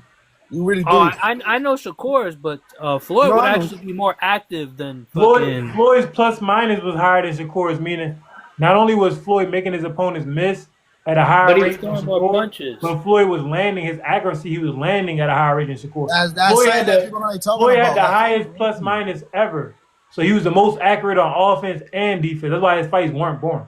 And Floyd was landing too. That's why people want to say, "Yeah, Floyd." People just some haters. Fuck I that. know. They want Floyd had a couple of sneezes. they wanted Floyd to retire with that one loss so bad, bro. They wanted it so some way how people. I mean, not what the. That's why he can still make money with the exhibition. They just want to see if somebody could knock his old ass out. That's the only reason he makes money in those fights is because people want to see him lose, bro. That's the only reason. That's crazy to say, but it's the truth. Yeah, that's his life. That's crazy. Like that Conor McGregor fight, people were like, "Oh, you're fighting you should have fought this guy. Why do you fight a youngin coming up?" I'm like, bro, he wasn't even supposed to fight Conor like that. The only reason Nah, he got bro. I hope that Bud. Oh no, actually, Shakur said that a better fight for Bud is Jamel Charlo, and I agree with that. Like because Charlo still got legacy before, even though he did some whole shit against Canelo. Charlo and Bud are from the same era, so and Charlo still has Texas fans, so it'd be a much bigger event. I got something to ask you, KJ. Wait, you're talking about 168? No, the Jamel Charlo, bro. 54. He has a twin that fights at 54. Yeah, and the one that fights at 168, isn't he like all fucked up and shit? Yeah, he fucked up, but why would he be fighting Crawford anyway? I'm talking about the one that's in the same weight class as Crawford. I think Crawford pieced him up, to be honest. Yeah, me too, but it'd still be a good legacy fight because I think Bud should just fight Boots and that's it. Yeah, I think Bud should fight Boots too. I think Bud should fight Boots and retire. His next fight should be Boots. If Bud would have knocked Boots out and just walk away from boxing, that shit would be so cold. I think that will guarantee him a fight with Canelo. No, it wouldn't. That wouldn't do shit to get Canelo. Never gonna fight. So what fight? So who does Bud need to fight to get a fight like Canelo? Nobody. There's nobody. Canelo is not giving Bud a fight, bro. Damn, is Bud that good? You want to give him a fight? Fuck. Yeah, Bud that good. I know he that good, but fuck. Wait. Lara, that get him a step closer to Canelo. Now people look won't. Nah, because if he definitely beat Laura, he's definitely not gonna fight him because it's like I almost got my ass whipped by Laura. Bro, first of all, beat Laura. Bud beating Laura means nothing. Laura 41. Bud would knock Laura in the next week. What do you think about your boy? Your boy thought Bevo won. That's another way. Who? Your man's. Oh, you talking to me or 1B? You talking to me or 1B? I'm asking you, Mr. Credible. What you mean, your boy? Oh, I said your man's. Your man said that Bevo won. He scored and Bevo won. Who said that? Your man's. Bud Crawford. Oh, but I don't got bro. Bud and Shakur be on that bullshit. Both of them. First off, I don't know. Bro, listen. Listen. I don't care that them niggas box. If I ask them what criteria were you using when you scoring around, if they don't bring up the Marcus of Queensbury, I'm not listening to nothing they gotta say, bro. Oh, I'm a Crawford and I'm a professional boxer. You gotta listen to me. I'm like, nah, nigga, you wrong. Yeah. Shakur scored the Devin. They got the best eyes in boxing. Nah. Some of them be hypocrites. Nah. After Devin fought Lomachenko, Shakur said Devin lost. He went home, watched the fight, and said, "Oh, actually, I think it was a draw." Like, nigga. He didn't come back and say that though. Crawford said that he ain't had no problem with the way Shakur was fighting. When? Which fight? When Autumn. Oh, Artem? He probably said that in front of the cameras, but he ain't gonna say that. He gonna say something different behind closed doors. Yeah, I think that, but I don't know. These dudes. I think 100% you would be like, look, bro, you need to tighten up. That wasn't a good fight. He wouldn't have been like, yo, he wants his hands to you feel me? Let them hands go. He don't want to. It wasn't like a terrible fight. Like it was competitive. I respect Shakur's style. I respect his style. You know why? Because at the end of the day, the game is to hit and not get hit. You feel me? So bro, it's like, you know what it is? These niggas not training balls to the wall. Like that's what allow you to throw all them punches. Mm-hmm. They training just enough. They not training balls to the wall. Shakur even said it. Shakur said that Bud Crawford worked harder than everybody he know. And I'm thinking, how can that be if you know exactly what Bud is doing? Why you don't outwork him? Mm-hmm. So dudes don't be really training balls to the wall, bro. Especially when they don't have a fight. I think he has the potential. I think you're right about Shakur because he has the potential to be like the best fighter, pound for pound. But he got to put himself through hell. Like, people look at Floyd and say this and that, bro. Floyd's workout regimen was insane. Floyd would get in 3 workouts a day. You know what I mean? Floyd used to put in 8 to 10 hours a day. Yeah, like you gotta the problem with Shakur is that when he's in a fight, he doesn't want to get hit, and you gotta understand this. Like, okay, like if you want to matter, you gotta be defensive and not get hit and still be offensive. No, I know, I don't think Shakur is putting in the necessary amount of road work to fight like that. Lomachenko was offensive and not getting hit, especially in his absolute prime. When Loma was just fresh on the his last fight. Loma wasn't getting hit. He was getting offensive. Because if as a fighter you can't take a punch, that says a lot. He can take a punch, but he don't want to take a punch. Yeah, I don't think. And nobody here can tell me that Shakur's chin has been tested because it hasn't. No. I think that's just more predicated on his style, and he just doesn't have the mindset. Once Tank tests that chin, then I'm gonna be like, all right. Tank is like, top. You gotta like at least test it with something else because Tank has knocked out everybody. But look at the fight with De Los Santos. De Los Santos didn't land a clean. Yeah, De Los Santos. I watched the fight like twice. Yeah, but you're gonna tell me that Shakur didn't feel that power because he definitely felt did. it, but De Los Santos didn't even get the land. Bro, I seen the fight. He was. Imagine if that was Tank. Huh?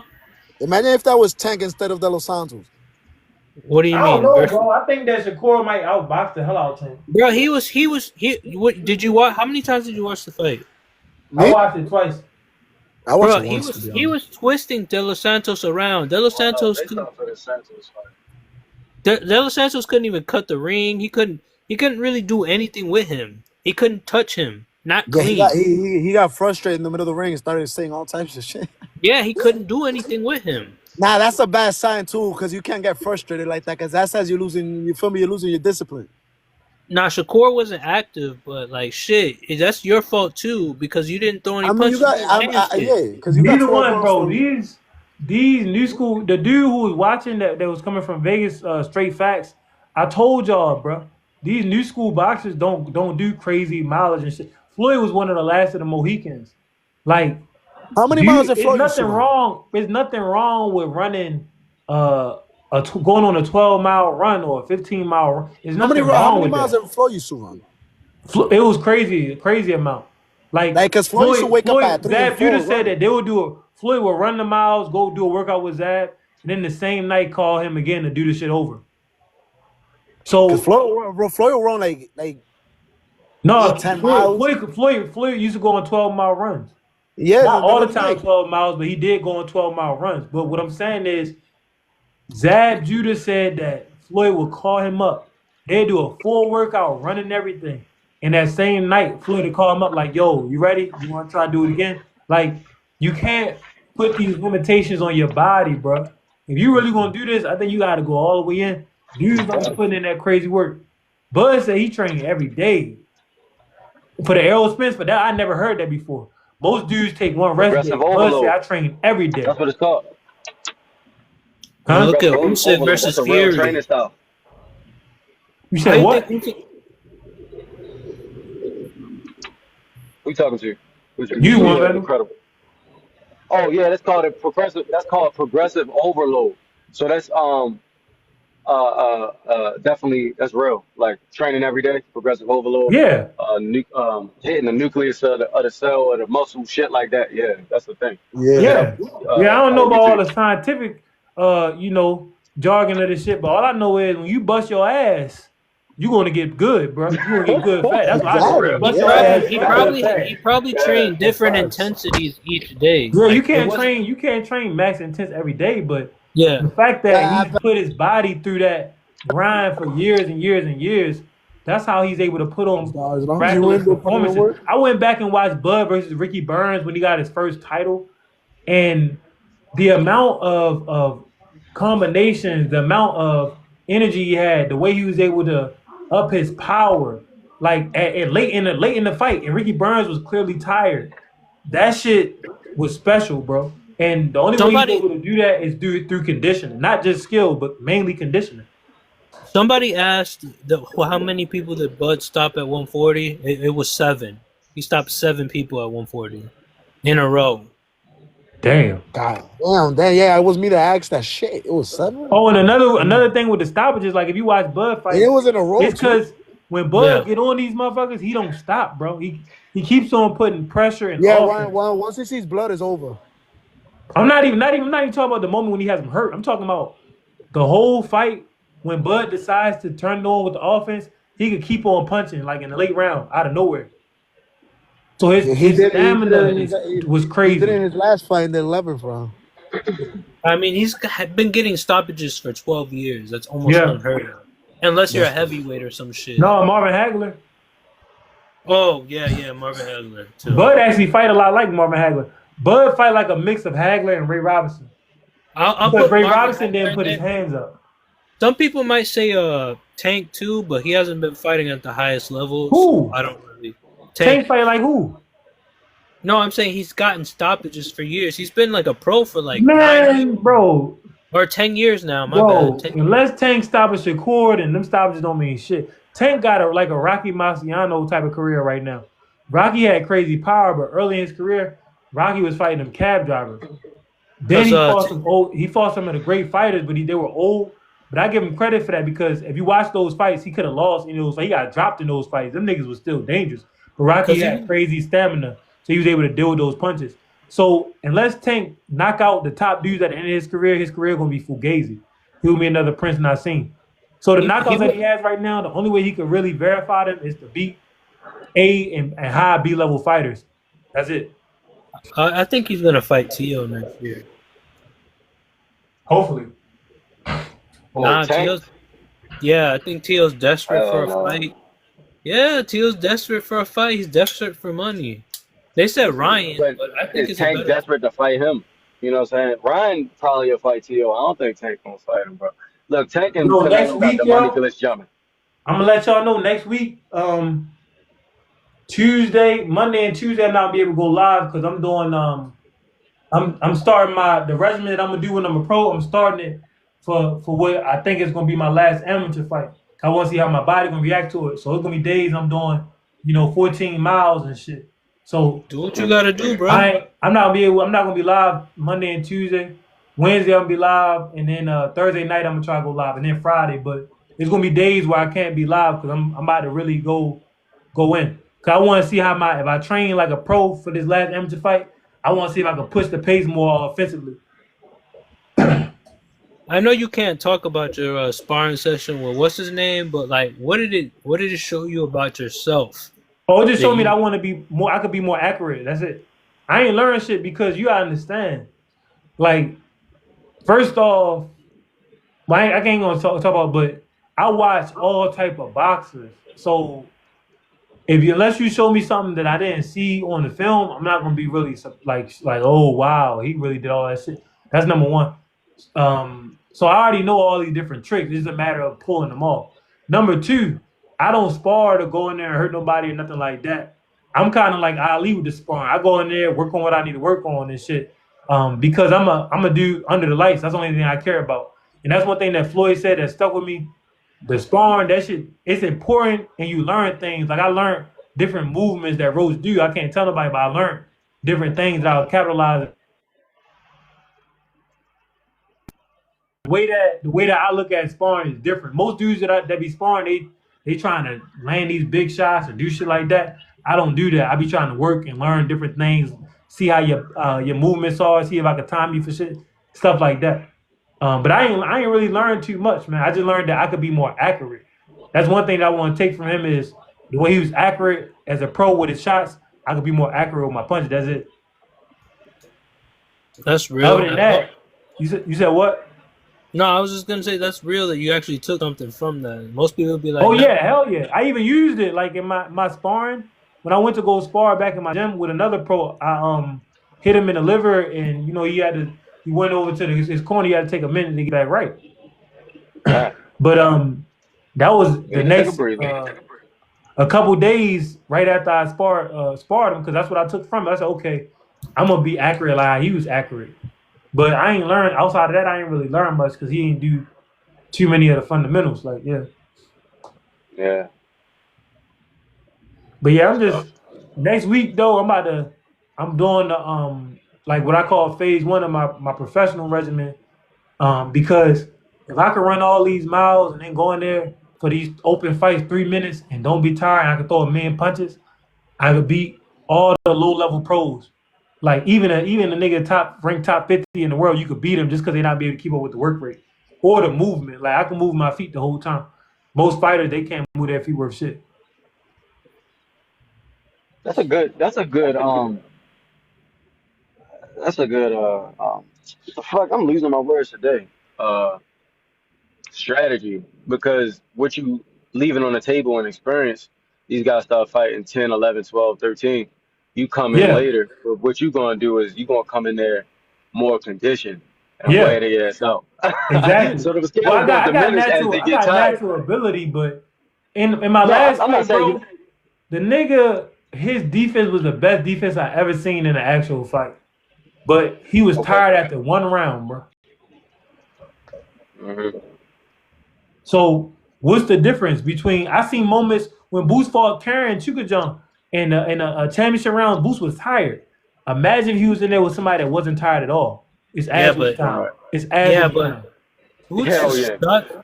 Buch's punch selection in that fight was awful. He was loading up punches with everything he had. That was also, he tried to get the knockout number one, but also that was the first time he fought somebody that moves around. Oh yeah, you're right. He wasn't really cutting off the ring effectively, and that wastes a lot of energy. Yeah. So that's what I'm saying. Like, all of this shit is about strategy. I want to have energy to where I can do whatever the hell I want. If I want to move, I can do it. If I need to take a shot, I can do it. If I need to get beat up on the ropes like Ali, I could do it. If I need to fight on the inside, I could do it. That takes a different amount of energy, bro. Like, only certain fighters could do whatever they want at any time. Like, Floyd could, Salvador Sanchez could, Hagler, Roberto Duran. Only small amount of fighters could do whatever they want. Pernell Whitaker, if he stay away from the white girl and he actually training and shit. Like, rarely as a fighter. Even Bivol did not have enough gas tank to do what he wanted to do. Against Beterbiev. Against everybody else, he did. But you get in there and somebody throwing them hard punches at you. Let me. Oh, that you just brought up a good point. So, like, if he increases like his gas tank some way somehow, he wins. But it's not some way somehow. He's had to run more. He got to go work harder. It's not a mystical, magical thing. Like today, right? I've been doing this like 3 years now, right? When I first tried to do the shit that I'm doing now, I used to get injured. Like one time, I tried to go for one of them long runs, my knee swelled up. So it took me 3 years for my body to be able to deal with the strenuous running and the miles, and then putting in 4 or 5 hours in the gym, shit like that. It took me 3 years for my body to accustom to that, right? Now I'm about to take it to a whole other level. So it's gonna be days where, like next week, I'm gonna run. Today I did 8 miles on the treadmill. I worked out with the coach and the rest of the people for 2 hours, 8 miles on the treadmill. Then I did another hour and a half, on a boxing circuit. And an hour and a half is pretty much straight. I don't take no break. 8 miles is fucking crazy, bro. Huh? Yeah. 8 miles is crazy. No, it's actually not. It took. You're a boxer. When I finished the 8 miles, when I finished the 8 miles, I get off the treadmill, right? I take my backpack off. I jump rope. For 10 minutes. 10 minutes, right? Then I go grab the hand weights. I do that for 16 minutes straight. Then I do another 4 minutes with no hand weights. Then I put my hand wraps on. I hit the speed bag. 10 minutes. I hit the double end bag 10 minutes, and that's only a phase 1 workout. And then I hit the I do the slip bag, and then I do the uppercut bag, and I do the heavy bag. Then I'm done. But that's only phase 1 workout. When I'm up in the phases, those secondary workouts are longer. So I'll be hitting the speed bag for 12 to 15 minutes straight, shit like that. But now that I'm about to go into the pro side of it, I'm gonna do all of that in the morning, right? And then take my ass home, wash my clothes, jump back on the bus, go to LA Fitness, and I'm gonna do another 6 miles. So that's 8 and 6, 14 miles, right? Hit the bag anywhere from 30 minutes to an hour. Do my abs circuit, shit like that. And if I got more time, do the hand weights, shadow box with the hand weights. So that's how you go and put yourself in position to whoop ass at any round. You know what I mean? And I know for a fact nobody else pro is doing that. Most people's body will break down if they even try to do something like that. My body broke down when I tried to do it took me 3 years to be able to do the shit I do now and come home and don't feel no pain, nothing. I feel pain in the morning, but once I get going, I don't feel it. So now I think the next level. If I can get my body accustomed to doing this for the next 3 years, just doing that, bro. You talking about it's not crazy. It's for regular niggas that's not training common like sense. Us. If you say you lift weights, one Vandal, if you live 100 but I'm not pounds, running. then you lift 105 pounds, then 110, then 100. Eventually, you might be lifting 400 pounds. It just takes time and consistency. So to me, that's not crazy. But that's crazy to regular niggas, though. You know what I'm saying? We saying the train same. I don't think it's crazy. I think niggas just lazy. No, I don't think no, because most pros don't even train that hard. Aside from like maybe the highest level, like Bivol, Tank. Yeah, Floyd and Pacquiao was doing all that crazy. When I read these regimens, Rocky Marciano, when I jumped into boxing, I read all of these guys' regimens, and I noticed one thing about them undefeated fighters: them niggas train different. So people always talk about skill and you got to start at this age. If you want to be good, your ass got to train hard. That's it. You don't even have to be super. Marciano beat some of the most skilled black fighters ever, and he was a sloppy fighter. That's what let me know. Okay, this conditioning shit could take us to a whole other level. That's why I don't never fear no fighter ever, because I know the work I put in. If I don't have enough time, my coach tell me it's a fight it's a fight this Friday. I'm not gonna fight because I know I didn't get to do my work. Yeah, that's how Top Rank be doing. People, they be like, "Oh, 1 day notice. Hey, when you wake up, you got to fight tomorrow. It's a challenge." I tell them no. I say no. We could fight in next month. Fuck that. 1 day, no, hell no, because They be trying to get somebody killed. they don't care. That's a good marketing for their fighter. If their fighter kills somebody in the ring, that's good marketing. You know, it's a dirty game. But I'm telling y'all, like, boxing, anybody could do it. It's a matter of knowledge, application, and hard work. Like, I literally learned stuff in the amateurs, like how they try to set you up. I learned how you could be in there with a man twice your size. He gonna get tired. So what are you gonna do when he's tired? Like shit like that. How to take the punches, mentally, how to be free flowing in the ring. Like all of that stuff you learn from experience. And then you got to study the sport, different tricks and moves and shit like that. But the most important thing to me is just to get the conditioning. I feel like none of these fighters is really pushing themselves to their limit, except for maybe like a Bud. And now Bud too old to push himself to the limit. He can't train like how he used to train in his 20s.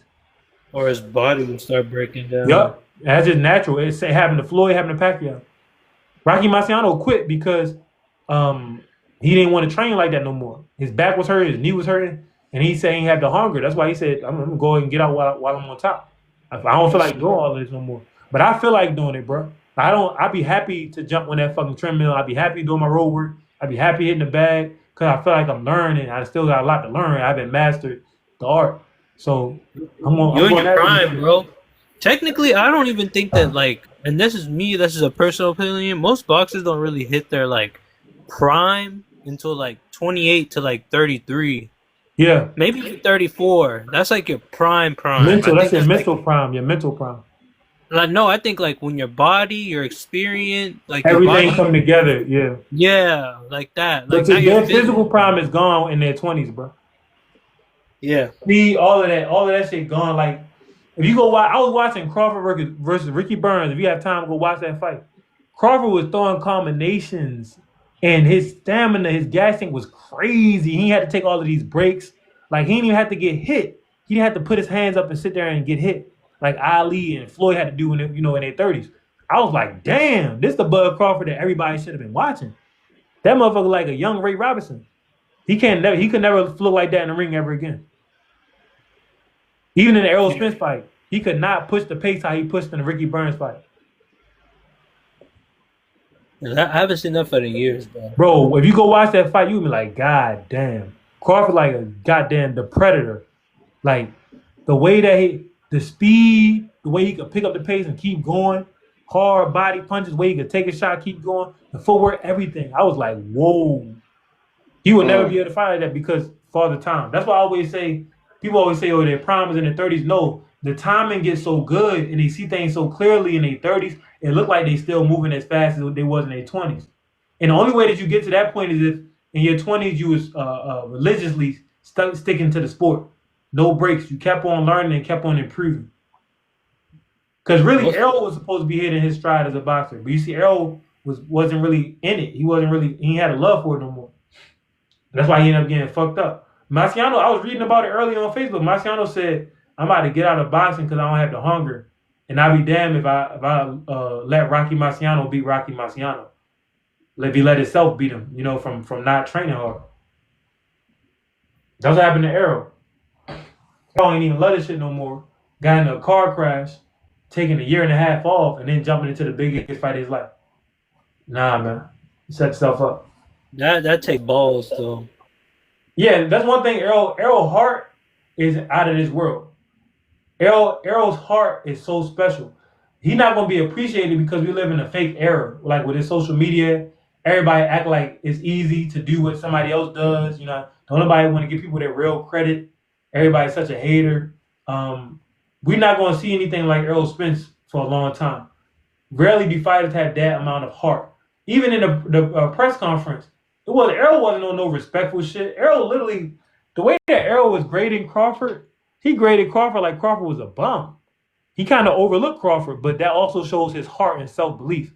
You're not going to see that from a Boots. I mean, he put in the work to believe in himself that much. He was the boogeyman. He was washing everybody's Errol ass. came into the game No calling diddy. them dudes out though. No Like diddy. before he knew that he could beat Kell Brook, he was calling out Keith Thurman and Sean Paul. He was calling them dudes out. He came in with that amount of heart. When he just got out the amateurs, there's a video of him when he was like, "I'm stopping everybody. Y'all know about me." Da, da, da, da. Like he looked a little tipsy in the video too, but that's how Errol always believed in himself. Yeah, you're not gonna find real boxers like that. Yeah, Most dudes don't be like that, bro. Bud believed in himself too, but Bud never really showed the masses his mean streak. He ain't really showed them how he really is. I just think I don't know who his manager is or his like fucking PR agent. team. Yeah, they did terrible job managing his career. Bud said he never wanted to be famous. He said he wanted to be able to walk around and people don't know him. But that's fine. Errol actually made sure that Bud retired with good money. Yeah, but Bud left so much money on the table. Yeah, he probably left $60 million. Bruh, he probably potentially left more than that. It was I don't know, Ball. I don't know. It's not because Bud, he don't got that sellability personality wise, bro. He has it, but he doesn't use it, so it's like he don't have it. And plus, who the hell was going to fight him? Canelo was never going to fight him. So in order to get $100 million fight, you need a dancing partner. He was supposed to fight fucking Manny Pacquiao. Yeah, sell out on that Jeff Horn fight. He was supposed to fight Pacquiao, but you know damn well, Manny looked at Bud and said, "Oh hell no, I no fight dark skinned nigga." That's what I'm saying, bro. Like the old generation is supposed to fight and sign the new generation's ticket to give them that official stamp. They only put those pressures on black fighters. When it comes to fighters of other races, when they get old, they want to protect them. That's bullshit. It is, but that's the game, bro. That's the game. And plus, Bud being dark skinned with a gap and shit, nappy hair, like promoters never looked at. A lot of promoters, for some reason, they truly believe you have to look a certain way to be a star. You know what I mean? And that's never been the case, especially when it comes to black people. Like our charisma comes in all shapes and sizes. So the Eurocentric beauty standards does not really apply to us. You know what I mean? And that's what these promoters, if they fail to realize that. Like they told Floyd would never sell as much as Oscar De La Hoya. You know what I mean? Yeah, but that was a lie.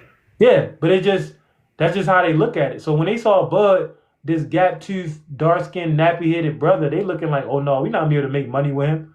Whole time he's one of the most destructive boxers in the ring, one of the most competitive boxers in the world.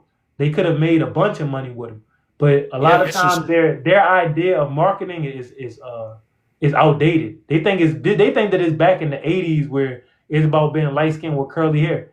We live in a new day. It's just ignorance and bigotry at its finest. At its finest, but also times have changed. Like it's people out here who prefer dark skin and they're not afraid to say it. It was a time back in the day where, like, I don't know about you, but in my family, the older people, they ain't even like the dark skinned grandkids and shit like that. Like that's a thing in black families where the older generation, they didn't like dark skinned grandkids.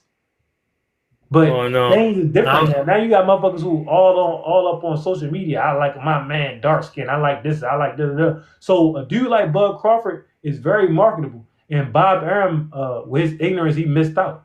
Same way he missed out with Floyd. Nah, I grew up in the hood, and being light skinned wasn't all that. Especially when I was growing up, around the time when like Drake and shit first came out. If you was light skinned, you was emotional, you was soft. You was this and that. Oh, you in the hood though, so it's different. If you was in like a melting pot area or around some white people, you'd have been popping. Nah. Like it's like you gotta prove your blackness to people, even though you just because you light skinned, yeah. Yeah, so it's like and I get it with the white people, but they still don't like their own kind. They still gonna treat you like an outsider. So it's like I don't know. It's like I don't know.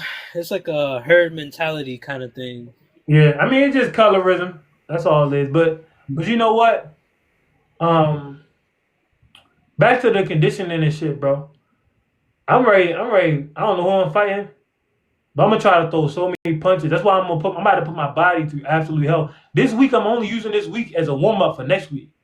Cause usually I don't even do 8 miles this early. I do 8 miles closer to the the last week. But this time I'm doing 8 miles early to see how fresh my body feels afterwards, and I'm forcing myself to stay up to 12 every night, right after doing all that shit because I'm gonna have to work out in the first part of the day and then come home, go to the other gym, do all that running and all that training again. So my body got to stay up and stay strong. But yeah, I'm about to try to do some crazy shit, bro. And hopefully I get on that celebrity boxing card. I don't know who I'm fighting. I'm gonna beat the brakes off their ass. It's gonna be a check. It's gonna be some money on. Hell yeah. I'm gonna beat the all fuck out of them, bro. But I realized like How many punches you trying to average? huh? How many punches you trying to average per round? Oh, I don't be really trying to have a punch. And you gotta be natural in You the don't got ring. goal? I just wanna like I don't be aiming like let me get 100 punches. Like my last fight, right? The first round, not many punches were thrown. You know why? Because the nigga, I ain't realized this because mentally I be thinking I'm 7 foot tall. But that light skinned nigga was taller than me with longer arms. And he was kind of quick. So I had to find my distance. The second round and the third round, I had my distance. So the second round I threw, I think 60 or high 50s. And the last round I threw 70 something. Okay. So now I don't be worried about it. And I'm gonna come into the next fight with even more in shape.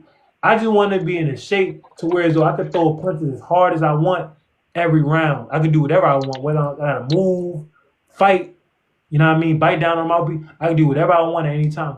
That's why I'm about to put my body through hell with this conditioning. Well, I was saying like crazy. Like yesterday, I was in the gym and like I don't be doing that much cardio because I'm not fighting nobody, so I just be in there, lifting. And I got on the treadmill, boy. I did a mile. You know what I mean? I was cooked off a Yeah, mile. because So when you you need talking, to do both. You ain't talking about lifting weights. You need to do both. The cardio I helps you know, lift I more. know. I'm out of shape like a motherfucker. Like I used to run like 4 in the gym, but I never went over that. So I mean, I know you're looking at that like that's easy money for real. No, I consider things like based off what a person goals are and what they're doing. Like you're not even a fighter, so I don't look at people like, oh, nigga, you only do 1 mile. That ain't it. You know what I mean? But if you was a Nah. fighter, then yeah, I'll be real hard on you to try to encourage you to do more. That way you can save yourself from getting fucked up. Yeah, I gotta just have enough stamina so I can hold these niggas off in the street. Yeah. So you only Hold a got to be motherfucker good. off. Street fight 30 Yeah, seconds a minute. You good. yeah. You can't be no like an ass grown ass man out here. Yeah. I mean, But yeah, man. I'm just excited for next week because I'm gonna try something brand new. Like it took me like a year to figure out exactly what I was gonna do for my pro regimen. I finally got it, and it's like next week I'm gonna try it out. So I don't know who I'm fighting for the amateur fight, but I'm ready digging these shit, bro. that's tough. That's so tough. This gonna be in the same area, or you going out Atlantic City for this? I don't know exactly where this one at. Oh, this one gonna be in DC. The amateur fight gonna be in DC. But I'm waiting for the celebrity boxing to get. They got back to me in September. I just responded to them now because I didn't know. I checked my email and I registered again just in case they can text my phone or something. But if I get that, that's in December. That's gonna be Atlantic City. That's really what I want. I really don't give a fuck about amateur boxing no more, bro. After I fought that 10-time national champion, he been in there with Mhm. Tank Davis. He had over 100 fights. I realized. Yeah, these niggas talented, but these niggas lazy as fuck. I want to fight pros who are really taking this shit serious like me. And I think it's because the area you in, bro. You gotta travel. You gotta go to them hubs. Bro, That's where the people real people amateur say work this, is at. people say this like that. Tank Davis from this area. Lamar Rose from this area. It's But not they the was going area. all around though. Niggas is lazy. One Vandal, like I don't think people like No, I'm you saying they don't was traveling understand, though. They bro. from here, but they was traveling around. Yeah, the You get what guy I I'm saying? fought traveled around, but he got his ass whooped from in here. He got his ass whooped. I was in PA. He's a PA fighter. PA boxing is big in PA. Their tournaments are bigger than DMV tournaments. They have entire arenas for amateur fights. It ain't about no travel, this and that. These niggas lazy, bro. I'll give you an example. Ryan Garcia won all of them tournaments, bro. That man's drinking, partying, like, that's not nothing. It don't matter how talented somebody is. This lack of discipline. Keith Thurman, his biggest fight of his life was hitting the casino. Adrian Broner was cussing him out. See what I'm saying? This is things that you can control. That's a way that you can get an edge on the motherfucker. These dudes are lazy and unfocused. They don't really love what they're doing. Or they used to love and they felt they've fallen out of love with it. And these are grown men who've already been established in boxing. Imagine an amateur. These motherfuckers is just joking. A lot of them don't even know if they're going to be pro. Even if they're decorated. Like, a lot of these dudes, they don't know what the hell they're doing. They think about their girl. They think about this. They think, man. And you don't think that dude could have took you light? None of them have ever gone on the 12-mile run. No amateurs. Probably 3 or 4, but you talking globally. Like, you got to go across the world to do that. I don't have the resources to do all that. Right. Not yet. Yeah, not yet. But I don't even care, bro. Listen, the way that I'm training, it's not even about skill comes through repetition. Like, the more that I box, the more skill that I just pick up on naturally, right? And then I watch film, and then you spar. That's how you get your skill up. But you can control how many miles you run. You can control how long you hit that bag. You can control how many sit-ups you do.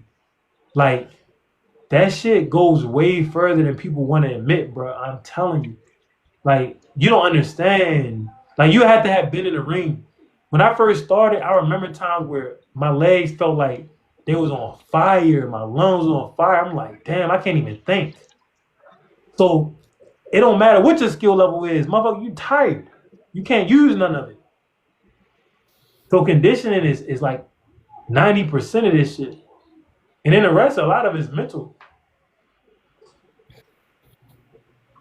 So that's what I'm doing. They're gonna see. I'm gonna be a Terminator in that bitch, and I want to be able to take a punch too, like take somebody's best shot. Imagine if Frank Martin got beat on by Tank on the ropes and just stuck his tongue out at him and said, "Is that all you got?" And then took his ass into the deep waters. The only way you can do shit like that, you have to put your body through punishment. You ever not no regular ass, so you can bring the pain real later. Punishment, bro. Huh? You put your body through pain now, so you could bring them pain later. Exactly. We used to always say that. So yeah. You ever fight without headgear and smaller gloves? Yeah, actually, when I started, me and my boy, we used to go out with. We didn't know nothing, so we used to go out with 12s and fight each other. No headgear. And my boy was a light heavyweight, so. How'd it feel to you at that? It's the same shit. I got a chin, and I be in shape. It's the same. Only difference is when you don't have the headgear and you got smaller gloves. When you get hit, you're gonna have a bruise on your face. That's the difference. You bruise easy? You bruise easy? Who? You? No. But you still gonna have it. It don't matter. If you fighting with no, we didn't have Vaseline or nothing. Like, we ain't no shit. I just started boxing, so I wanted to learn. So I was actually practicing with my friend. But if you don't have no headgear on, somebody hits you, bro, it's gonna show that you got hit. Unless you real dark like Bud. No, because even he had like a little welt under his eye after he fought Madrimov. Yeah, I mean that's just how it goes. You know, nothing. Them light gloves is gonna show that you've been hit, bro. But I ain't worried about that shit, bro. What I'm worried about is making sure that I mentally prepare myself for the training, not the fight. The fight is easy. The training is where these niggas get got. Like T.O. can't go a full camp without breaking camp. He can't do it. He can't train for 3 months without taking a day off, 2 days, 3 days, and getting distracted. He cannot do it. Ali couldn't train in the camp without having sex. That's why he lost to Ken Norton. You know what I mean? That's why he lost to Joe Frazier. These are things that you can control. I don't know. Discipline is a lost art. No, there's guys that are disciplined, but it's just, I'm just saying, like, from a competitive standpoint, these are the things that I'm honing in on. These are the things that me starting in my 20s, that's what's gonna put me above these motherfuckers. Like Boost will never run 14 miles in one day and then be training, doing boxing training, eat once a day and shit. Like he's not gonna do that. He didn't grow up doing it. His body would not allow him to do that. You know what I mean?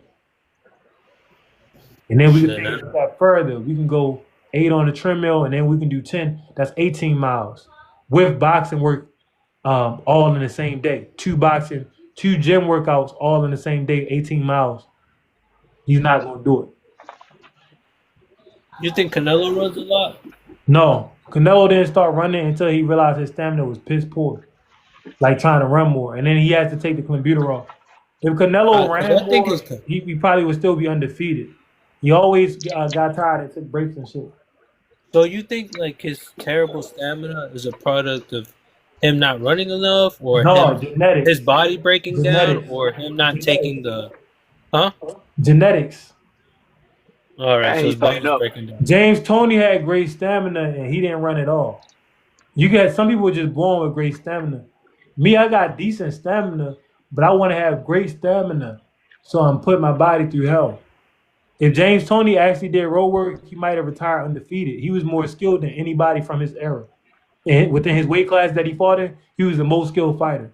Even when he fought Roy Jones was great at being fast and having skill with that speed. But James Toney had more natural boxing, actual boxing fundamental skill than Roy. But speed kills. But notice, when they started getting older, who could still box? Who could box until they hung it up? And who had to stop boxing and was getting knocked out all across Roy the ring? Jones. Roy Jones was starting to lose when he got old. Yeah. A lot. Because he had good fundamentals. He wasn't really as skillful as he looked with the speed. You know? It's easy to look good when you're always the fastest in the ring. What happens when you get in there with somebody who's faster than you? How do you adjust? What happens when you get in there with somebody who hit harder than you? How do you adjust? Who's that dude who knocked him out and they made that song "Lean Back" by? Antonio Tarver. Yeah. And it wasn't Lean Back. The song wasn't Lean Back. The song was New York. Like, I got 100 clips. Yeah. New York. And a verse during the song, Fat Joe said, "True story of bringing the team back.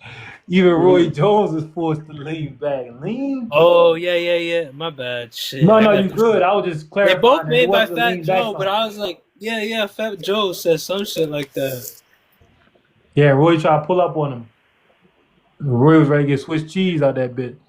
But yeah, man, that's just part of the game. And I know what type of fighter. That's another thing I'm learning. Like, another thing, you have to figure out your style. What type of fighter are you going to be?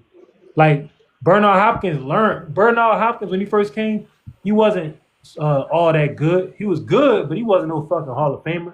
Once he learned who he was, that's when he started really being dominant. And that's what I've been learning these couple years. Like, I'm a natural counterpuncher, right? I got good speed, but the one aspect about me that I got, my body recovers so fast, bro. Like, that's how I can do these crazy workouts. So I'm going to get the most out of that. Like, I'm going to put my body through hell and force, my body to recover like Wolverine every day. So when I get in the ring, I don't feel nothing. I don't feel the punches. I don't feel the fatigue. And I'm always in the fight. You know how many times motherfuckers lose a fight because they got tired? Yeah, that should be your nickname, nigga. Wolverine. Wait, Wolverine. so who lose a fight because they tired? 95% of fighters. Frank Martin, Frank Martin was outboxing Tank. Legs got tired, knocked out. You know how important that shit is? Facts. I don't see how the hell. I don't know what the hell he's working on in camp. Like, why the hell you not working? No, it's not. It's not easy. Kawaki is hard, bro. It's hard, bro. No, I understand. You box? You box? Nah, I don't box. I've been in the ring before. Listen. I've been in the ring before. I got experience. No, I'm talking about under them lights. I ain't talking about not under the lights though. That's what I'm saying. So if you were to go fight in an amateur fight, that's the only way you know. My boy Juan, his name Icy Juan, right? He a natural talent. He like 6'3". I was sparring with him and I showed a clip of him making me dodging my punches and shit. Everybody was calling me ass. But Juan is a natural, bro. And Juan first fight, he felt the same thing we all felt in our first fight. He was gassed in the motherfucker. After the fight, he was laying down for an hour. People have no idea the exhaustion because boxing is constant movement. There's no sport like that, bro. Basketball, you could take a break. You could jog up the damn court. You could take a break. Football, 3 seconds of fast movement, and then y'all chill out. You need time out, this and that. Boxing, 3 minutes, constant movement. There's no sport like that, bro. When you're getting hit, while you moving, you also getting hit. I mean, MMA as well, so. Yeah, MMA. So yeah, combat MMA sports. and boxing. But like, what I'm saying is, the only way for you to understand that type of tiredness, bro, is to fight somebody with a crowd around, bro. It's totally different. And that's why when I tell you that it's harder than it looks to try to build your stamina up, you have to put your body through literal hell. So that way your legs can work under any circumstance. Or you got to be born with a super gas tank, like an Ali or a fucking James Toney. Them dudes was just born with a crazy gas tank. Especially Ali. Floyd Mayweather.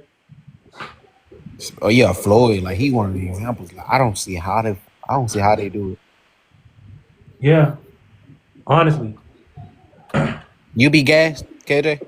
Hell yeah, I get tired of my last fight. I did it because in the last time I was tired was in the Golden Glove, but I had to work. So it was nice where I was getting 2 hours of sleep. But I haven't had to work because of TikTok. So my last fight, I got to train like really. I ain't get tired at all, bro. Like I was getting up, I was sitting down for 20 seconds and then standing up and during the break, talking shit, talking to the crowd. I wasn't tired. And I moved around like a motherfucker in that fight, but my opponent was gassed. If you don't train hard in your training camp, you're gonna get gassed. I don't care what your name is. Unless that's just you, yo. There's some people that they so special they not gonna get gassed. But if I don't put my miles in, I'm gonna get gassed. Imagine if Barrio come punching, bro. He would have won. Conditioning, ability to take a shot. Like Ali said it best, I think. It ain't how hard you can hit, it's how hard you can get hit. And that's what I'm focusing on. Like, I want to be able to take a punch and don't even lose no wind off of that shit. Like, my body be in such great shape. Now you can finally fight. Now you can think at all times. You can strategize at all times. Oh, yeah, like some Rocky Marciano shit. Like, the more you get punched, the more power you get. I don't know about all that, but something like that. Hell nah, but you think a nigga absorbing power, don't he? No, Rocky was like that. You hear Rocky, he get mad and try to knock you out. Yeah. That's how he fought. That's really how he was. It's actually, if somebody really fought like that, they would be dead. Yeah. Yeah. He has so many but Rocky prepared his body in a way like no other. That's what people don't understand. Like, I'm so glad I came across his regimen. I studied that bitch. And when I first tried to do that shit, I told you my body was getting injured, my knees getting inflamed and stuff. But now I'm stronger. But you have to be able to take a good licking in this sport, especially if you're not fucking Pernell or Floyd or nobody like that. You got to be able to take a good licking. That's why I don't know. Like the Tank and the Shakur fight, I don't know. I was just about to mention that, KJ. A fighter that I know that got a good gas tank is Shakur. He never looked tired to me. But he got a good gas tank, but when have we seen Shakur take punishment? The fighter that got a good gas tank to me, or I used to have a good gas tank to me, is Bud. Bud could take any punch you throw at him when in his prime and come back throwing a 6-7 punch combination, all power shots. And still have power in the 12th round. And he didn't have to fight in spurts like a Tank. You know what I mean? So it's one thing when you moving around not getting touched and you got fast legs. It's another thing when you got fast legs and throwing combinations after you getting touched. Like a Bud Crawford or Muhammad Ali or Floyd Mayweather. Shakur just a pinnacle of hit and not get hit. Yeah. Yo, I don't care if Canelo loses, but he's forever gonna have my respect if he challenges himself. What? Hey, yo. What's good? You know who stamina was crazy? Who? That we don't ever bring up? Who? Jermaine Ortiz when he fought Teofimo. Ortiz stamina is great. You're right. And we don't bring him up because he's not that famous, because every time he beat one of these popular guys, he get robbed. He should have beat T.O. There's people that argue that he could have got a decision over Loma. Yeah, that was a really close fight. Yeah. Every big fight he has is so close, but and they always rob him. But you know who fought that is? Jermaine Ortiz. Watching fights like that has taught me that you have to have big moments in a boxing ring, like not no that like when you hit a motherfucker, it's best to work on power punches and shit that'll knock the person's head back. Because you have to have those big moments to try to win them rounds. Especially if you do all of that. He did that shit though. That's the crazy thing about it. I'm like, T.O. barely landed many punches on bro though. Like he They was gonna rob him regardless. Who? Ortiz. No, Ortiz? no. Ortiz was throwing that big shit. They wouldn't have robbed him, bro. Bro, he did that shit. He would meet was like, yo, right in the middle. Ortiz hurt. Ortiz hurt. He wobbled his leg. Ortiz got the knockdown. Ortiz, you gotta in today's boxing era, even whether you move forward or back, you have to have big moments, bro, because it seems like that's all people want to see. A big moment, like boom, yeah, they cater into the head I hate that shit. You gotta go off your era, bro. I used to look at niggas. That's why I say like you got it's off of the era. When Joe Louis was out there, Joe Louis was coming after Jack Johnson. Trainer Jack Blackburn told him straight up the way that they did black fighters. First off, they wasn't really trying to let black fighters in. So if a black fighter did make it, he had to be like a Terminator. Jack Blackburn told Joe, look, you got to go for the show. Like you have to be an offensive fighter. You got to get the knockouts. That's the only way that a Negro could go to the show. So a lot of times we look at a man's style and we criticize it, but not realizing that they learned that I have to fight a certain way just to get the opportunity to be here. And after a while, it becomes who they are. But a lot of dudes could have done more if they was given a fair opportunity. Like Loma, he's always been judged based on his boxing ability. But certain fighters, like if they didn't have the backing, if they don't have the support, they gotta fight in a savage way just to get the public's attention. Especially black fighters. Judges, they be finding these judges off Indeed. They need to hire me. I got better eyes than them. Yeah, because you would have robbed the hell out of Beterbiev. Yeah, they need to hire you. That boy lost. Fair and square. He can get his rematch though. Yeah, there's no reason to rematch duel. He won't get knocked out. No, he not. Yeah, what's Bivol gonna do in the rematch? What's he gonna do differently? He's gonna go to sleep. Beterbiev already saw that Bivol can't hurt him. So Beterbiev not gonna have that respect. Bivol starts letting his hands go. He's getting knocked out. He's gonna put the belt to his ass like a stepdad and a redhead stepson. No, he swear. Beterbiev gonna knock Bivol out, and then he gonna make a damn sex tape with Bivol ex-wife. Artur, don't nobody want that mutant. Don't nobody want that mutant. Oh, he ugly? Huh? I never seen his wife. No, not the wife. I mean Beterbiev. Oh yeah. His wife is. No, she would. She got a lot of spike. Hey KJ. Not unless she paid. KJ. What's good? I know it can't happen. I know it won't happen. But I'm saying, what if Bivol knocked Beterbiev out? What would you say? Oh, that's not gonna happen. It's possible. I know. I'm saying hypothetically. If that would have happened, I would be genuinely shocked. And you'd be broke too. You'd be broke. I would have to pay. I was gonna say I would have to pay this incredibly. So I'll be like I feel like how Will Vandal felt. I feel how Will Vandal felt when Derek still went out there without even training and got his ass knocked out. You gotta put all the money out the bank. I'd be crying for real, bro. Like knocked out, nigga. What? No, I don't. I know he can't knock Beterbiev out. But I'm that's saying, some Ali can. You knock out somebody that look like a Terminator. I'm talking about like hypothetically though. Yo, Kawadi, you making it seem like it's impossible. No, he can't knock him out. But I don't think Bivol got the. Bivol don't have. I know Bivol can knock him out. Bivol fight the same way every fight, and he has a great style. But this is the thing about boxing, bro. Styles make fights. I was just thinking about this here on treadmill. Styles make fights, so it's best to fight multiple styles because if you only got one style, somebody gonna have a style for your style. Yeah, Bivol but he said, one style, bro. Yeah, but he said that preparing for that fight, his preparation, he was studying Sugar Ray Leonard, which he should have been studying. He should have been studying. Yeah, Muhammad he don't got the athletic ability to fight like no damn Sugar Ray Leonard. Yeah, and he should have been studying Muhammad Ali. Like, bro, that's another thing. Like, these dudes are so box centric. Like, my coach always try to tell me about these skills, and you know what I think about, bro, every day. Damn, man, we gotta be able to take a shot. We gotta be able to get cracked. I don't be thinking, oh, I'm a die, duck this, duck that. No, nigga, I be preparing for a rainy day. For real, because it's gonna happen, bro. And that's what I be trying to tell you. The weights create durability, bro, so you could take a shot, bro, better. Yeah. You're right, and that's why Muhammad Ali never touched weight in his life, and he was the most durable boxer ever. People has to learn how not the most durable. Muhammad Ali was the most durable fighter ever, bro. He took punches from the hardest hitters ever, didn't even go down. What the hell are you talking about?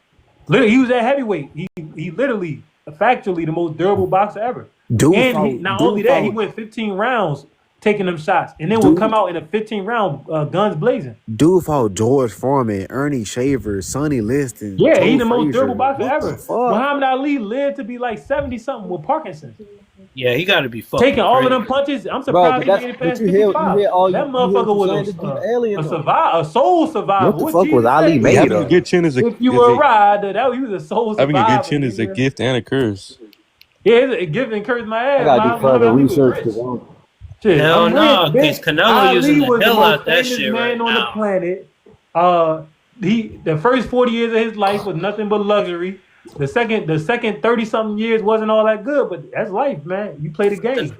Canelo got the current best chin in boxing right now, and if it wasn't for that chin, he would not be at 168 right now. Right, he's fighting up. That's another thing people don't talk about. He would be out of there, bro. He not even bro. Let's be real. His natural weight is probably 160. He's 160, right? And most of the time, he should have been knocked out. He didn't get knocked out. That's yep. His chin. He got the best chin in boxing. Canelo is very durable as well. Exactly. He's a PED user, so fuck him.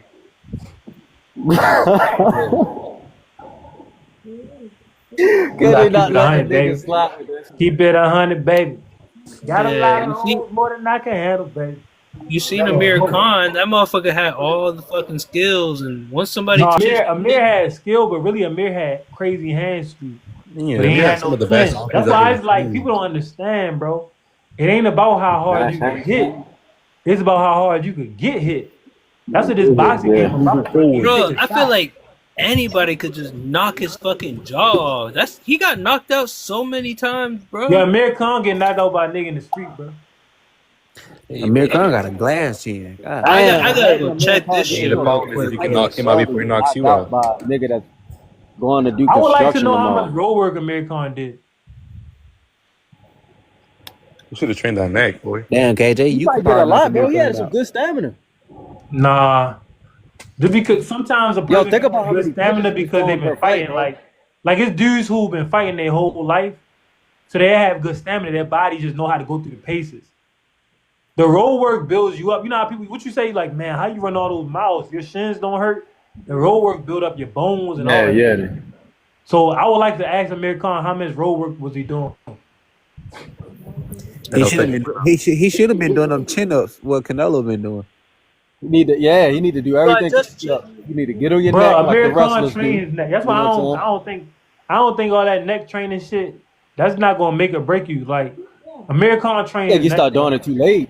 So he got good for the Canelo fight. That's too late. He got a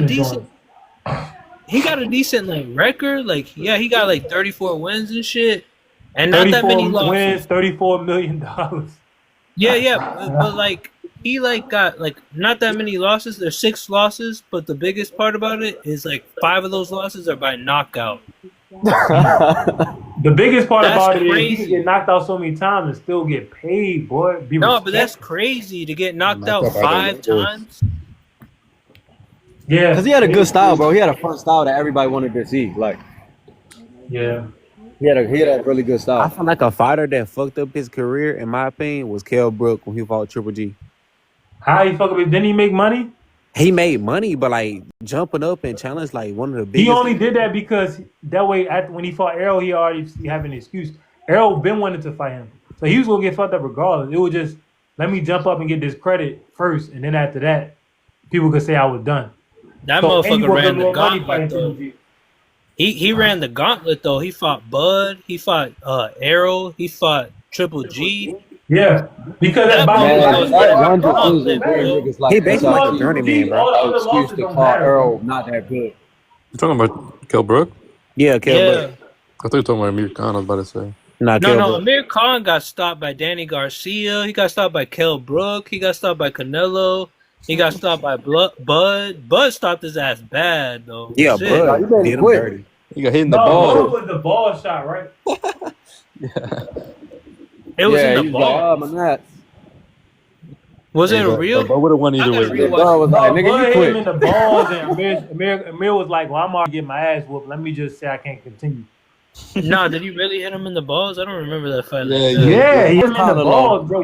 He knocked him down. I think Amir got up, but then Bud hit him with that ball shot. And Amir was like, "Nah, let's." And his team was like, "Nah," because we already getting knocked out. Only thing that's gonna happen if the fight continues is that we're gonna be in this bitch sleep. So they was like, "Nah, let's go. We can't fuck with this because they counted it. I remember him. We can't fuck with Kuta Kente. I remember him losing the fight, but they called the fight. Yeah, you don't remember that. So Bud got a knockdown on him early, if I'm not mistaken, right? The first round, I think. Then Bud hit him with that ball shot, the nutcracker shot. Khan used that to wheedle his way out the fight because he could feel that he was getting his ass beat so bad. He never felt shots so accurate and so heavy. So he was like, you know what? Let me use this to just go on with my check and live to fight another day. I feel like that's one thing Bud got in his arsenal, like his time and the accuracy in punch plays. Yeah, we all feel like that, Kawaki. You have a firm grasp on the obvious, my friend. Yeah. I mean, he used to switch. I got that from OJ. R.I.P. OJ like says at he used to say that 140. At 140, he used to switch stances all the time, and I feel like that used to throw a lot of people off and shit. I'm still laughing at that shit. No, 140, Bud only his stances like Bud would start out unorthodox and then switch to southpaw, bro. That's it. If you go watch Marvin Hagler, he's somebody that switches stances constantly. You watch Boots Ennis switches stances a lot. Bud would start out in one and then switch to the other. What's his name? Jared Anderson was doing that shit. He kept switching stances. I was like, bro, what the fuck are you doing? But that's because Jared can do it. But Jared is a heavyweight. They should have taught him how to fight like a heavyweight. They allowed Jared to do all of that welterweight shit. Like, bro, no, he should have stayed at orthodox. When he switched to southpaw, he was getting his ass cracked. It don't matter if you orthodox southpaw. It don't matter if you squared up in front of that motherfucker. I'm just saying that right. That he got hit. He got dropped by a right uppercut the first time. I ain't gonna lie, KJ. In my opinion, I disagree. Him fighting like a heavyweight against that Martin Bacoli nigga, hell no. He had to fight like it would have worked. Listen. Name one time where Jared Anderson put his hands up and shelled up. Martin Bacoli knocked him up with an uppercut where he was dipping down. You're at heavyweight, bro. He did it. Martin Bacoli, bro, I'll give you an example. First off, he was trying to first started the fight out, he was going good. Yeah, that's what I was gonna say. He did it for like some of the fight, and then he abandoned that shit. He was throwing long shots, and he was letting Martin begin because Martin Bacoli walked straight to him with his hands down. So Bacoli's somebody that you're supposed to jab him in the gut. Matter of fact, if I was Jared, I would have did the opposite stance just so I could have that southpaw angle, and then hit him with them straight lefts, and then move around, circle around him until he gets tired. But when he catches up with you, you're not supposed to be out here trying to dodge shots like you Floyd Mayweather. He's too much power. You're supposed to shut up, put your hands up, let him hit you a little bit, but you absorb that. You don't try to soda roll with no goddamn bazooka. KJ, he was jabbing him to the body the whole time, and then when he got that uppercut to his ass, and when he got dropped in, I think it was the first round or the second round. Well, first off, when he got hurt, he tried to come up swinging. Yeah. And you know what? You can do that, but I'm gonna be honest with you. He got a concussion and he forgot what the game plan was and just started countering his ass and started fighting. I was like, bro, what are you doing? It is with Jared Anderson. When you look at Jared Anderson's body, the chubby face, chubby belly, all that, Jared Anderson not doing the road work to beat Martin Bacoli. To beat Martin Bacoli, you have to be at heavyweight. You got to be putting in 8 miles a day on the road. At heavyweight, nobody at heavyweight runs 8 miles. Ali did it. That was back then, bro. And name another time when somebody beat a puncher like that. Nobody. Exactly. Nobody. You can talk about them niggas' bodies that they don't run. Nobody. None of the top 10 guys run 8 miles currently today. None of those guys. Like Andy Ruiz running 8 miles. Right. Hell no. His ass running 0.5. Bro, back in the day, not even AJ's running that much. Sonny Liston used to do 6 miles. What about I mean, like The boxing with them dudes back in the day run. That's why I run like that now. These niggas out here playing, bro. And then, you know what's crazy? He ain't a The real guys heavyweight. nowadays have more money, which means they have more time to train. That's why Usyk be running circles around the motherfucker. Exactly. He's a until he ran into Daniel Dubois. But other than that knockdown, he cooked Dubois though. Yeah, he no, did. Ain't no other than nothing. He lost, bro. That It wasn't no knockdown. He was down for like 3 minutes. He was down for like 10 minutes, man. Yeah. I went to the store, got something to eat. Hey, KJ. Cooked the food, came back. That man was still in the KJ. corner crying. He's good. KJ, you know my dude Supreme I told you about? Yeah. He was talking about the Usyk fight. He said Usyk is a dirty, slick motherfucker when he was talking about that fight with Dubois. He said Usyk is a faker. He said Usyk is a faker, bro. Who said that? What did he say? He said Usyk a faker. You know how when he hit you with a body shot and it was pretending to be a low blow? Yeah. Yeah, he be like Usyk a faker, bro, to get like more time. Oh yeah. Supreme. Absolutely. Who said that? Supreme. Oh, that guy hates Tank. Every time I go on his lives, he's always like, Tank is trash, this and what that. happened to Supreme? I don't be saying him. Nah. He. I seen him on X. He's still on X, but he just ain't came back to TikTok, yo. Yo. Damn, I forgot about him. I used to see him all the time. Yeah, I'm gonna start moving my crowd to YouTube and Instagram.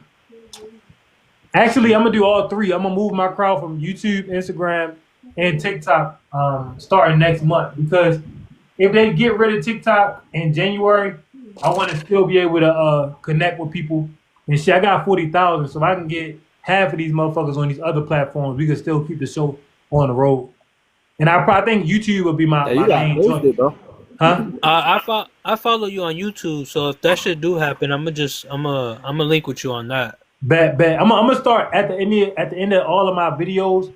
I'm gonna start putting a 5-minute video like, TikTok may be leaving in January, so make sure to follow KJ at Instagram. I'm gonna have all three of them up there.